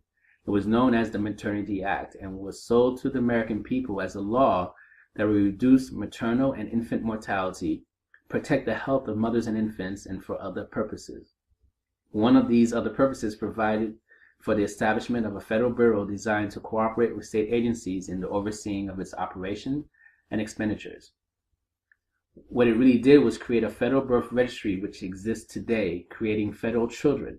This government, under the doctrine of parens patriae, now legislates for American children as if they're owned by the federal government. Through the public school enrollment process and continuing license requirements for most aspects of daily life, these children grow up to be adults indoctrinated into the process of asking for permission from government to do all those things necessary to carry out daily activities that exist in what is called a free country. Before 1921, the records of births and names of children were entered into family Bibles, as were the records of marriages and deaths. These records were readily accepted by both the family and the law as official records. Since 1921, the American people have been registering the births and names of their children with the state in which they were born, even though there is no federal law requiring it. The state tells you that registering your child's birth through the birth certificate serves as proof that he or she was born in the United States, thereby making him/her a United States citizen. For the past several years, a Social Security number was mandated by the federal government to be issued at birth. The state claims an interest in every child within its jurisdiction. The state will, if it deems it necessary, nullify your parental rights and appoint a guardian or trustee over your children. The subject of every birth certificate is a child. The child is a valuable asset which is properly trained, if properly trained, can contribute valuable assets provided by its labor for many years. It is presumed by those who have researched this issue that the child itself is the asset of the trust established by the birth certificate, and the Social Security number is the numbering or registration of the trust, allowing for the assets of the trust to be tracked. If this information is true, your child is now owned by the state. Each one of us, including our children, are considered assets of the bankrupt United States. We are now designated by this government as human resources or chattel. Some examples of the measures to which people of the states which accept the provisions of the Act may be subject include the forced registration of pregnancy, governmental prenatal examination of expectant mothers, restrictions on the right of a woman to secure the services of a midwife or physician of her own selection, the payment of subsidies out of federal appropriations, Insurance of mothers may be made compulsory. The teaching of birth control and physical inspections of persons about to be married may be required. The act has been found unconstitutional by the courts. It purports to vest in agencies of the federal government powers which are almost wholly undefined in matters relating to maternity and infancy, and to authorize appropriations of federal funds for the purpose of the act. In McCullough versus Maryland, they ruled that the act is invalid because it assumes powers not granted to Congress and usurps the local police power. In Hammer versus Dagenhart, in more recent cases, however, the court has shown that there are limits to the power of Congress to pass legislation purporting to be based on one of the powers expressly granted to Congress, which in fact usurps the reserved powers of the states, and that laws showing on their face detailed regulation of a matter wholly within the police power of the states will be held to be unconstitutional, although they purport to be passed in the exercise of some constitutional power. In the message of President Monroe, May 4, 1822, the act is not made valid by the circumstances that federal powers are to be exercised only with respect to those states which accept the act, for Congress cannot assume and state legislatures cannot yield the powers reserved to the states by the Constitution. In Harrison versus St. Louis and San Francisco Railroad Company, they ruled that the act is invalid because it imposes on each state an illegal option either to yield a part of its power reserved by the 10th Amendment or to give up its share of appropriations under the act. A statute attempting by imposing conditions upon a general privilege to exact a waiver of a constitutional right is null and void. And in Knickerbocker Ice Company versus Stewart, they ruled that the act is invalid because it sets up a system of government by cooperation between the federal government and certain of the states not provided by the Constitution. Congress cannot make laws for the states, and it cannot delegate to the state the power to make laws for the United States. The Maternity Act was eventually repealed, but parts of it has been found in other legislative acts.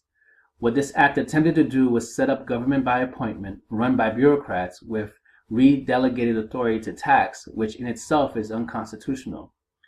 Once declared as unconstitutional by the Supreme Court of this nation in the past, it should be upheld in a court challenge today. Part 2, Adhesion Contracts. The issue of status in commerce is simply one of how we enter into contract. In doing business with the United States and or its agents, we are the source of commercial energy in any contractual relationship. Commercially, we are typically engaged in transfers for most transactions. Transfers are activities that take energy, goods, and services from one party, but no value or detriment is received in return. The nature of this oppression is mostly invisible. Americans are being forced into an economic and political slavery by an elite aristocracy and consortium of international banksters through unlawful foreclosures, forfeitures of property, and a war on crime and drugs. Why is it important to understand the nature of these invisible or adhesion contracts? Because when a commercial contract is in effect, the Constitution is irrelevant and doesn't apply. The Constitution cannot interfere with, obstruct, intervene, or otherwise restrain the execution or operation of commercial contracts. When a commercial contract is in effect, the Constitution, namely the Bill of Rights, cannot be held to interfere with or obstruct the execution of commercial contracts for either party. George Mercier, Invisible Contracts. Juristic institutions descend to the level of commercial game players whenever they enter into the world of commerce, so it can be argued that sovereignty takes a back seat under some circumstances. We the people have an unlimited right to contract guaranteed by the Constitution and the common law preceding it. We the people also live in a commercial culture dominated by commercial agreements and contracts whereby our freedoms, rights, and sovereign state citizenship has been contracted away.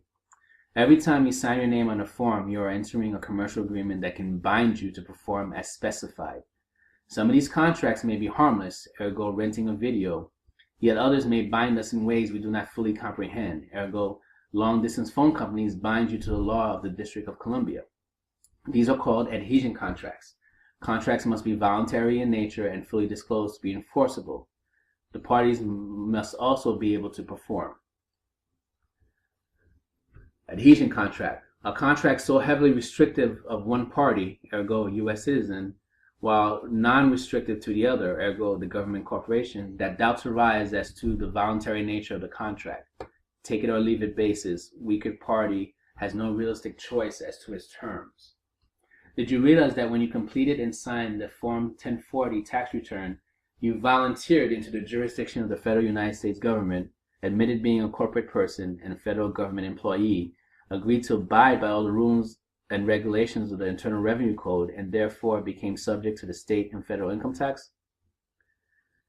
Adhesion contracts do not bind the citizen to a commercial contract. Without the 6 elements of a valid contract, none exist.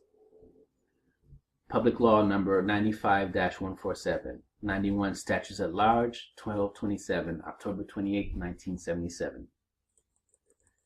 U.S. citizens are bound by many adhesion contracts, including voters registration, marriage and business licenses, incorporation papers, selective service registration, postal addresses, bank accounts, credit cards, tax returns, social security numbers, drivers and vehicle license, and subject to tens of thousands of statutes.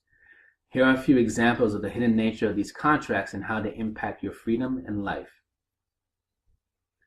Social security number.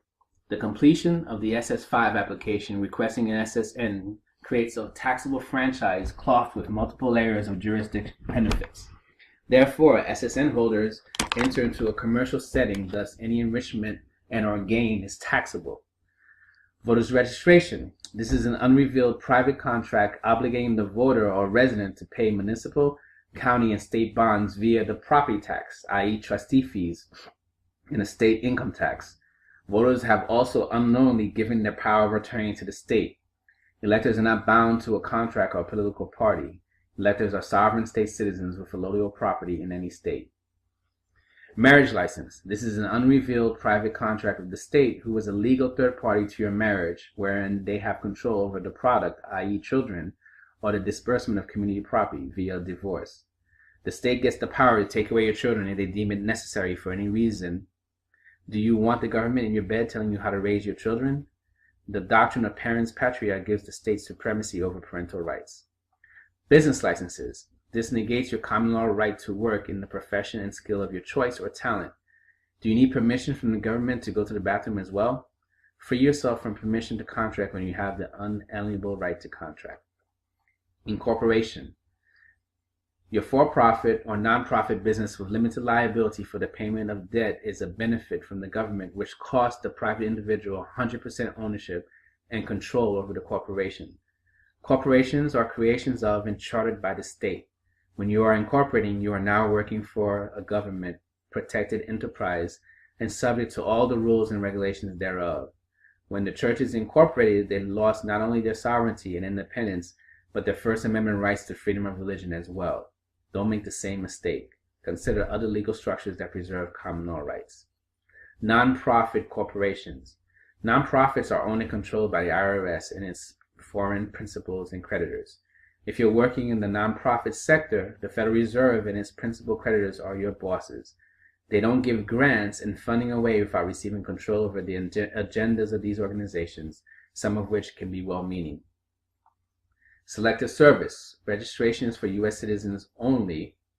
If you place your signature on that private contract, you are bound body and soul to it. The government corporation owns you completely. They decide whether or not your teeth need pulling, not you. You have no choice once in military service. The draft is voluntary servitude. Postal addresses. Utilizing zip codes and 2-digit state abbreviations are private contracts for federal government employees. Having or using a zip code supports the presumption that you are indeed a federal employee subject to the income tax and the Form 1040. Domestic mail is within the federal United States.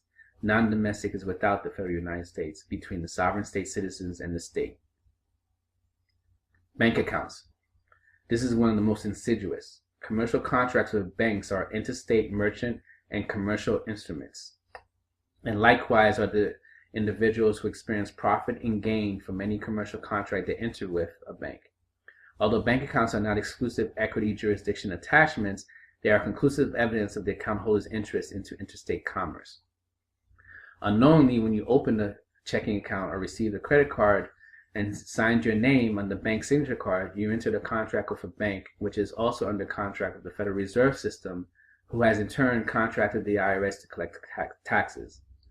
In Davis versus Elmira Savings, the Supreme Court ruled, national banks are instrumentalities of the federal government created for a public purpose, and as such necessarily subject to the paramount authority of the United States. The word instrumentality means an equity relationship in which nationally chartered banks are an instrumentality of the Federal Reserve, and any profit or gain experienced from a bank carries with it the same force and effect as if the government created the gain themselves. Banking is not a substantive right, and if direct financial profit and personal gain is experienced, it can invoke an excise tax liability. This relational effect is known as the instrumentality doctrine. Black's law illustrates this point under the instrumentality rule. Under this rule, corporate existence will be disregarded where a corporate subsidiary is so organized and controlled and its affairs so conducted as to make it only an adjunct and instrumentality of another parent corporation. Under the instrumentality doctrine, the local bank as a legal entity fades away in significance as if it was transparent, and the Secretary of Treasury is the real entity you are entering into a commercial agreement with. Originally applicable only to nationally chartered banks, instrumentality doctrine has since been expanded under the Federal Reserve Act of 1913 to include all state and federally chartered member banks of the Fed, member of the FDIC, FSLIC, and SIPC. More recently, under the Frank-Dodd Act, this doctrine now includes all financial institutions where there is a federal regulatory interest in them. This includes brokerage firms, credit unions, insurance companies, and pension funds. That a national bank is an appropriate means to carry into effect some of the enumerated powers of the government, and that this can be best done by erecting it into a corporation may be established by the most satisfactory reasoning. It has a relationship more or less direct to the power of collecting taxes, to that of borrowing money, to that of regulating trade between the states, and to those raising and maintaining fleets and armies. And it may be added that it has the most important bearing upon the regulation of currency between the states. It is an instrument which has been usually applied by governments in the administration of their fiscal and financial operations. Joseph Story in Third Commentaries on the Constitution 134. Internal Revenue Service, IRS. Responsibility for the administration and enforcement of the revenue laws is vested with the Secretary of the Treasury pursuant to U.S.C. Title 26, Section 7801. By delegation, the IRS is vested with the tax collection responsibilities for the Secretary. See Donaldson versus United States, 400 U.S. 517 at 534, 1917. This chain of contracts gives authorization to the IRS to access information about your accounts, lien your assets, snoop into your records, garnish your wages, and subject you to the IRC, Internal Revenue Code.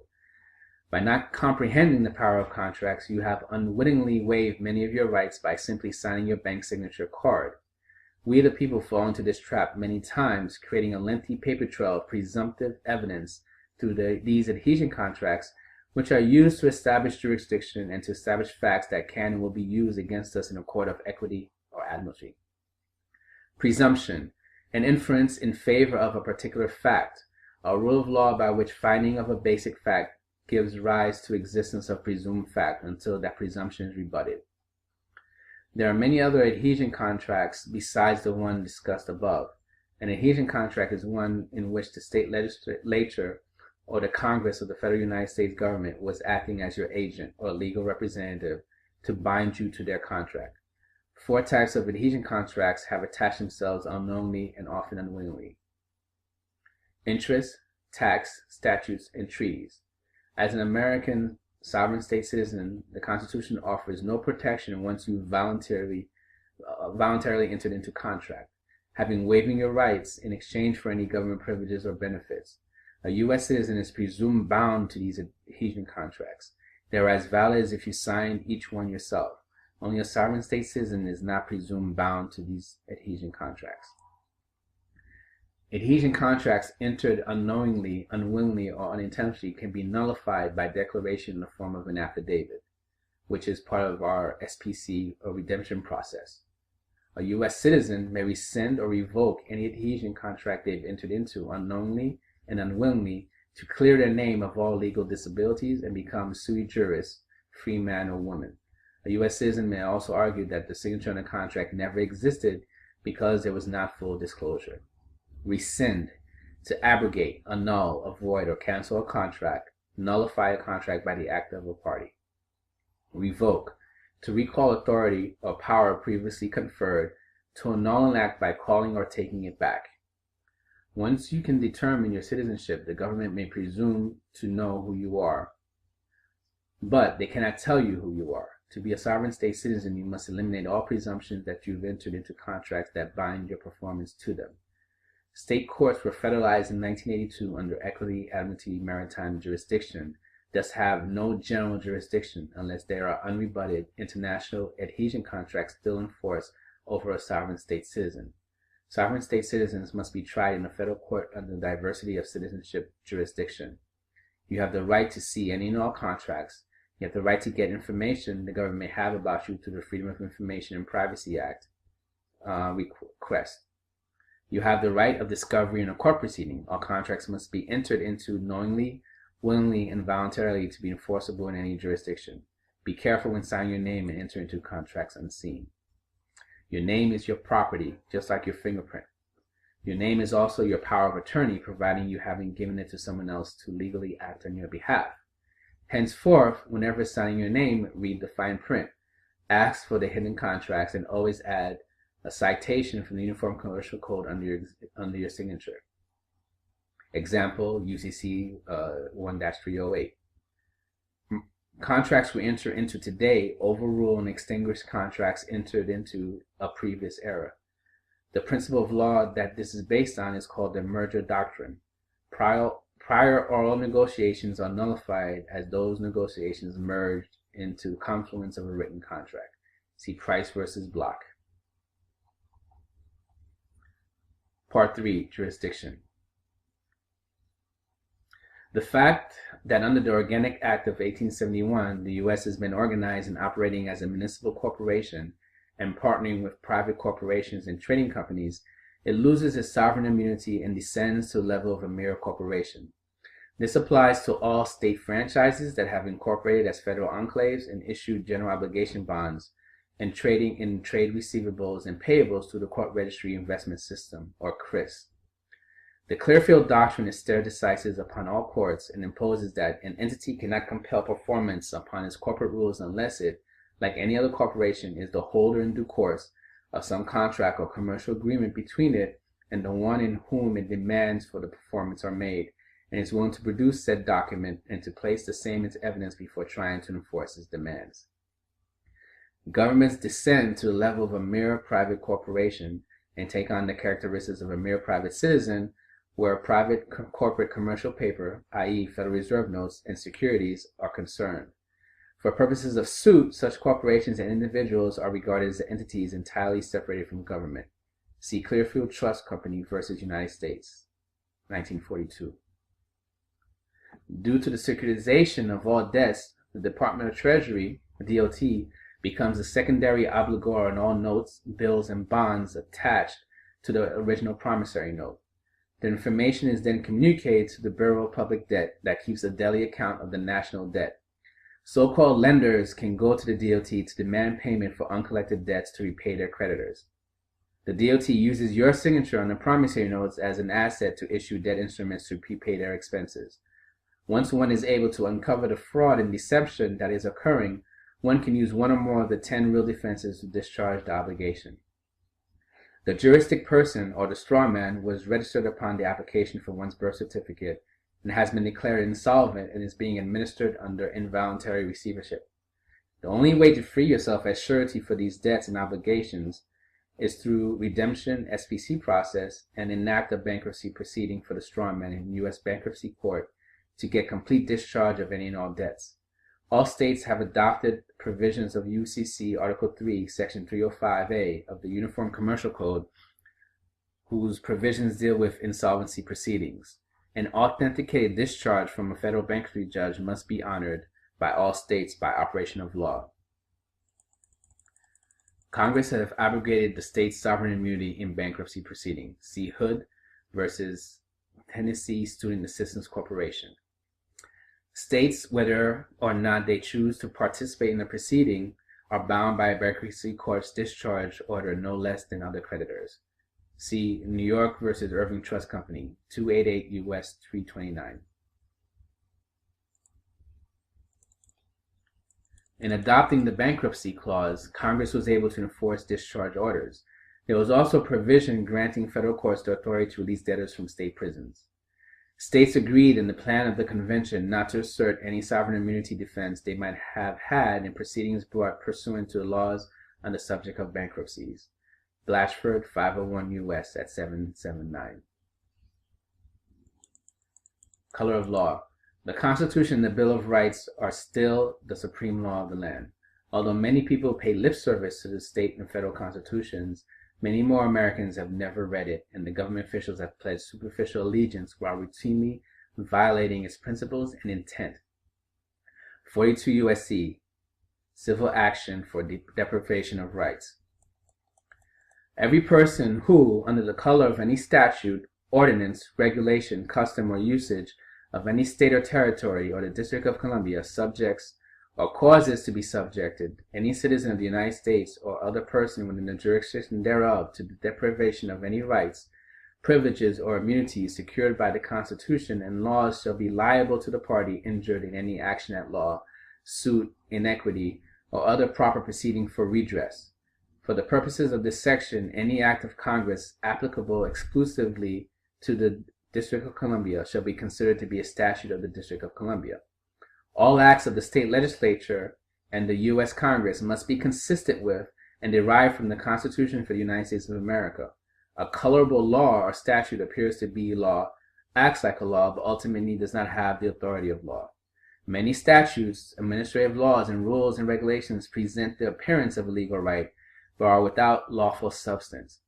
It is through colorable statutes and administrative law that corrupt shadow governments are created. Colorable law is that which is in appearance only and not reality what it purports to be, hence counterfeit, feigned, having the appearance of truth. Colorable law, commercial law, and political law are synonymous terms. These laws are nothing more than bylaws of the corporation that regulates the business or commerce of the government agency, international or domestic corporation. They are listed variously as political code, commercial code, statutes, public policy, and as such are all under color of law. The Federal United States is a foreign corporation. The U.S. Congress writes bylaws their members, i.e. U.S. citizens, must obey. The real substantive laws of a state, which are judicially enforceable, although they may appear under the listing of statutes as civil code, penal code, or variations thereof, may generally be thought of as contained within the organic law as codified common law. Acts performed under color of law by any federal, state, or municipal government or its employees may include illegal acts done by government officials, bureaucrats, employees, etc., not only within, but also without and beyond the limits of their lawful authority.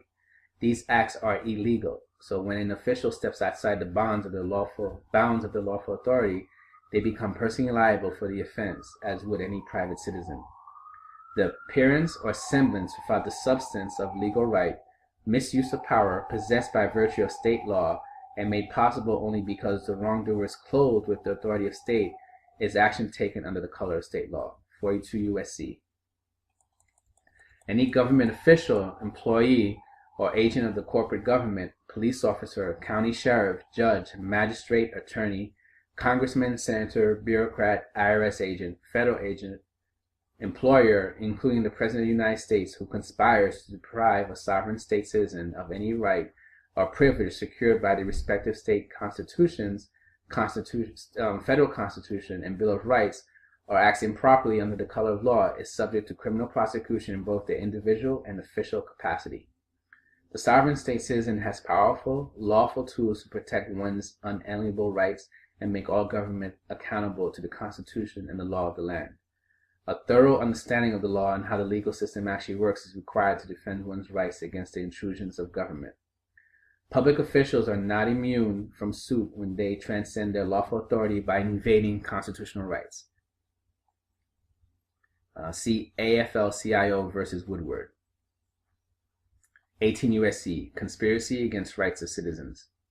If two or more persons conspire to injure, oppress, threaten, or intimidate any citizen in the free exercise or enjoyment of any right or privilege secured to him by the Constitution or laws of the United States, or because of his having so exercised the same, or if two or more persons go in disguise on the highway or on the premises of another with intent to prevent or hinder his free exercise or enjoyment of any right or privilege so secured, they shall be fined not more than $10,000 or imprisoned not more than 10 years or both.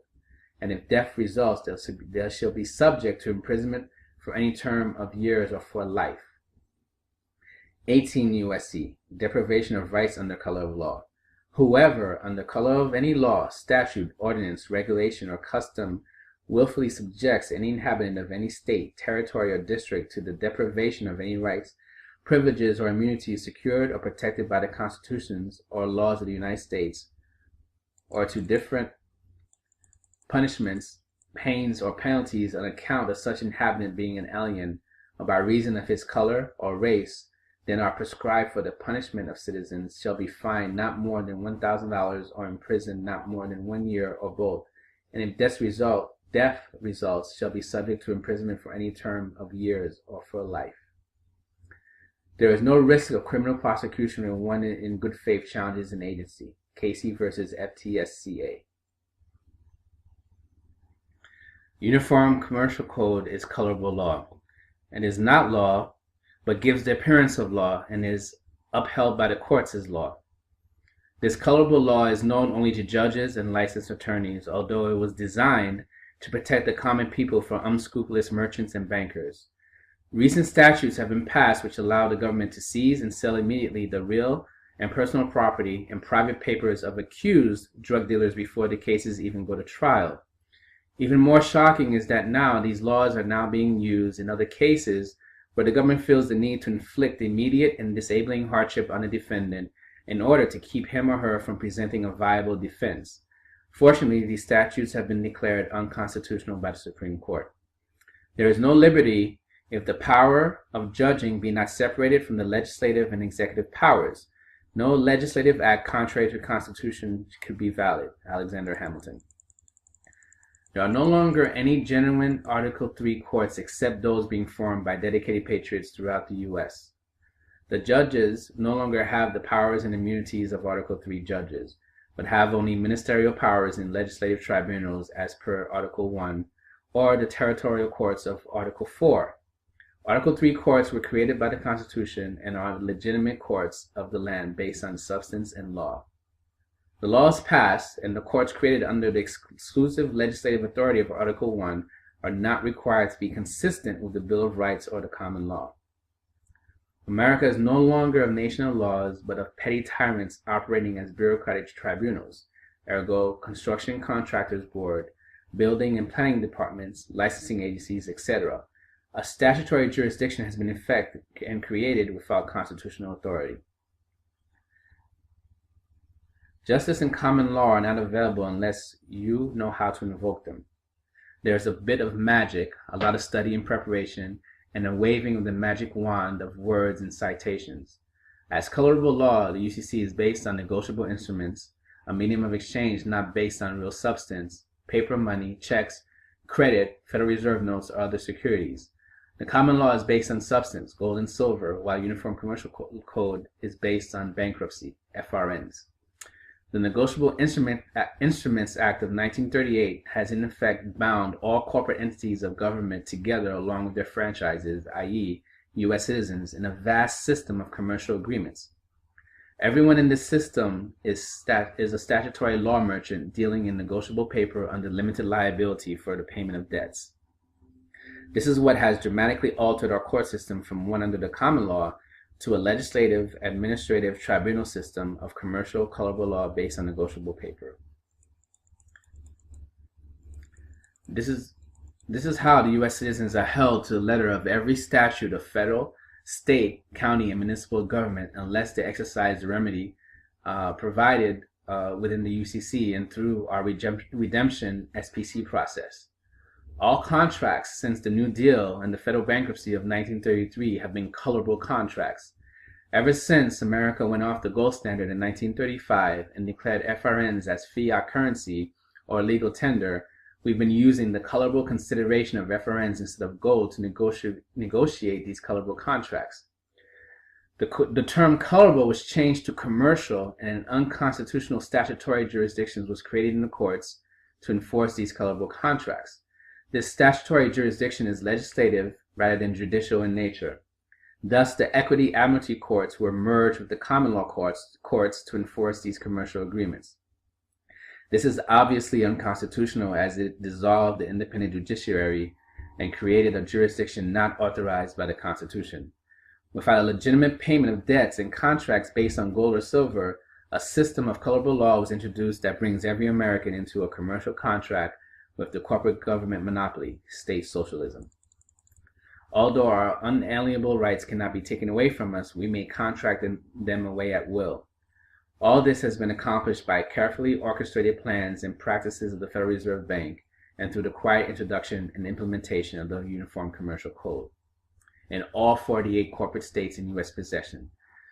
Texas was the last state to adopt the UCC in 1967. The entire taxing and monetary systems are hereby placed under the UCC, the Federal Tax Lien Act of 1966. Under the UCC, we the people are obligated, as in any commercial agreement, to the terms and conditions of the contract, but we are unaware of the terms of this contract, which are scattered and hidden in millions of pages of regulations, statutes, codes, and ordinances at the federal, state, and local levels. Most of us are even unaware that such an agreement exists. The prevailing benefit being given to the American people is the privilege of discharging debt with limited liability instead of actually paying debt with lawful money. You cannot be sued for not paying your debts. If you exercise the benefits of a contract, it is presumed that you intend to meet the obligations associated with those benefits. If you can get everybody to exercise the benefit, then you've got people obligated, thus under federal jurisdiction. Every system of civilized law must have remedy and or recourse. Remedy, a way to get out from under that law. Remedy means rights with or without tribunal, UCC 1-201. Remedies are to be liberally administered, UCC 1106. Recourse, if you have been damaged by the law, you can recover your loss. The Social Security number is the foundation instrument contract upon which the courts presume to have standing to send you a presentment, i.e. citation, ticket, fine, penalty, or invoice. When you are forced to use a benefit or privilege of the government, ergo postal service, highways, public utilities, welfare, city services, limited liability, FRNs, etc., you must first reserve your rights under the common law, not to be bound by any contract or commercial agreement that you did not enter into knowingly, voluntarily, and intentionally. See UCC 1-207. For U.S. citizens, this is a remedy against the tyranny inherent in the American courtroom today. Once the court has acknowledged your reservation of rights in the common law, you must design a strategy for your own affirmative defense. Affirmative defense, one that serves as a basis for proving some new fact, whereby a defendant offers new evidence to avoid judgments against him or her, derived from the common law demur. There is a remedy and recourse to be found in this colorable law. There are specific sections in the thousands of pages of the UCC that can be used to assert our common law rights. More in-depth study is required to develop a personal strategy toward using these remedies in an actual court situation. Also, find references to these remedies and recourses in the state law as well. Liberty lies in the hearts of men and women when it dies there. No constitution, no law, no court can save it. Where do you stand, citizen? Judge Learned Hand, 1961. UCC-1207. The making of a valid reservation of rights preserves whatever rights the person then possesses and prevents the loss of such right by application of concepts, waiver, or estoppel. A reservation of rights can only reserve a right that is existing. The failure to make a reservation thereof causes a loss of the right and bars its assertion at a later date. Waiver, an intentional and voluntary surrender of some right. Estoppel, a restraint, arises where a person has done some act that the policy of law will not permit him to deny or will not permit a certain argument because it would lead to an unjust result. Without prejudice implies that no special privileges, benefits, or title of nobilities exist. Any expression indicating an intention to preserve rights is sufficient, such as without prejudice, under reservation, or with reservation of all our rights. Anderson on the UCC. The code is complementary to the common law, which remains in force, except where displaced by the code. A statute should be construed in harmony with the common law, unless there is a clear legislative intent to abrogate the common law. Some affirmative defenses. UCC 1-103. Prove duress or fraud if you were told that you had to perform such and such an act, or that you were influenced to believe it was illegal not to perform such and such an act, or that you were coerced or misled into believing that you had to enter such and such a contract. Prove the government's fraudulent behavior and false presumptions that any contract with the government must be under threat, duress, or coercion. Prove that the government is acting in a fraudulent manner by claiming to be bankrupt. UCC 2-302. Prove an unconscionable contract or clause is void, especially for consumers. Unconscionability has generally been recognized to include an absence of meaningful choice on the part of one of the parties, together with contract terms which are unreasonably favorable to the other party. Judge Wright. UCC 3-305. Government officials have a duty to inform you of your rights or remedies. Government officials have a responsibility to tell you of any pending responsibility on your part and to inform you of all the terms of the agreement pursuant to UCC 3-305. Produce all documents held in due course that provide any legal disability.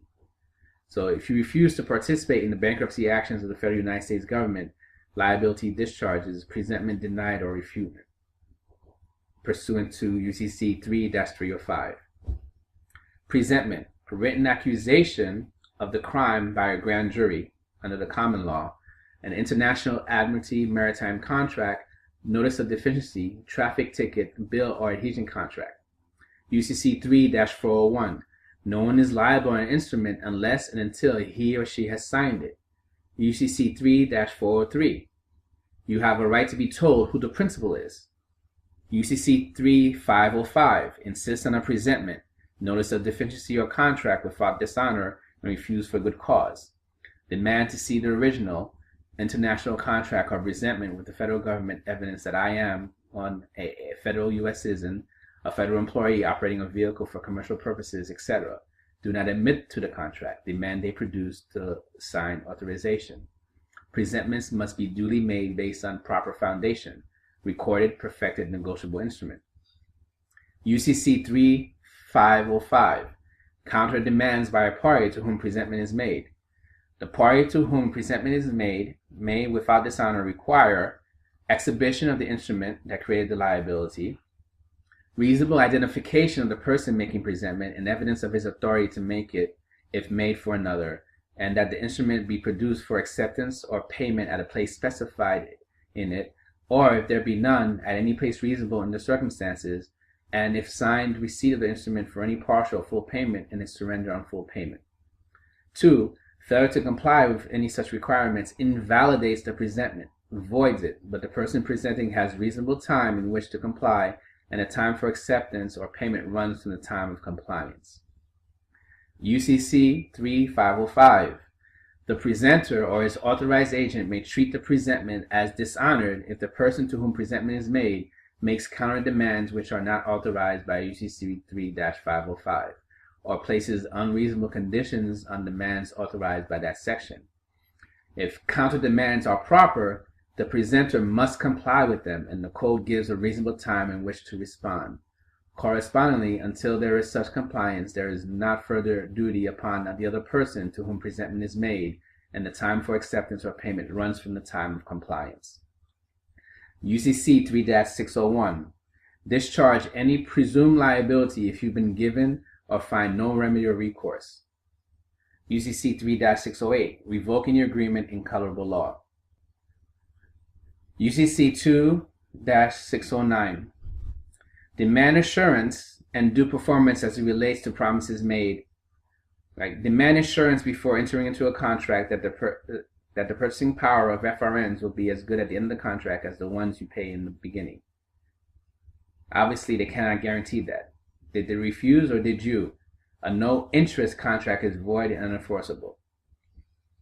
So those are a few of the affirmative defenses that you can use to void a colorable contract. That is the end of our presentation today. Hope you guys enjoyed it, and I hope you learned a lot. We'll be seeing you for the next webinar. Thank you.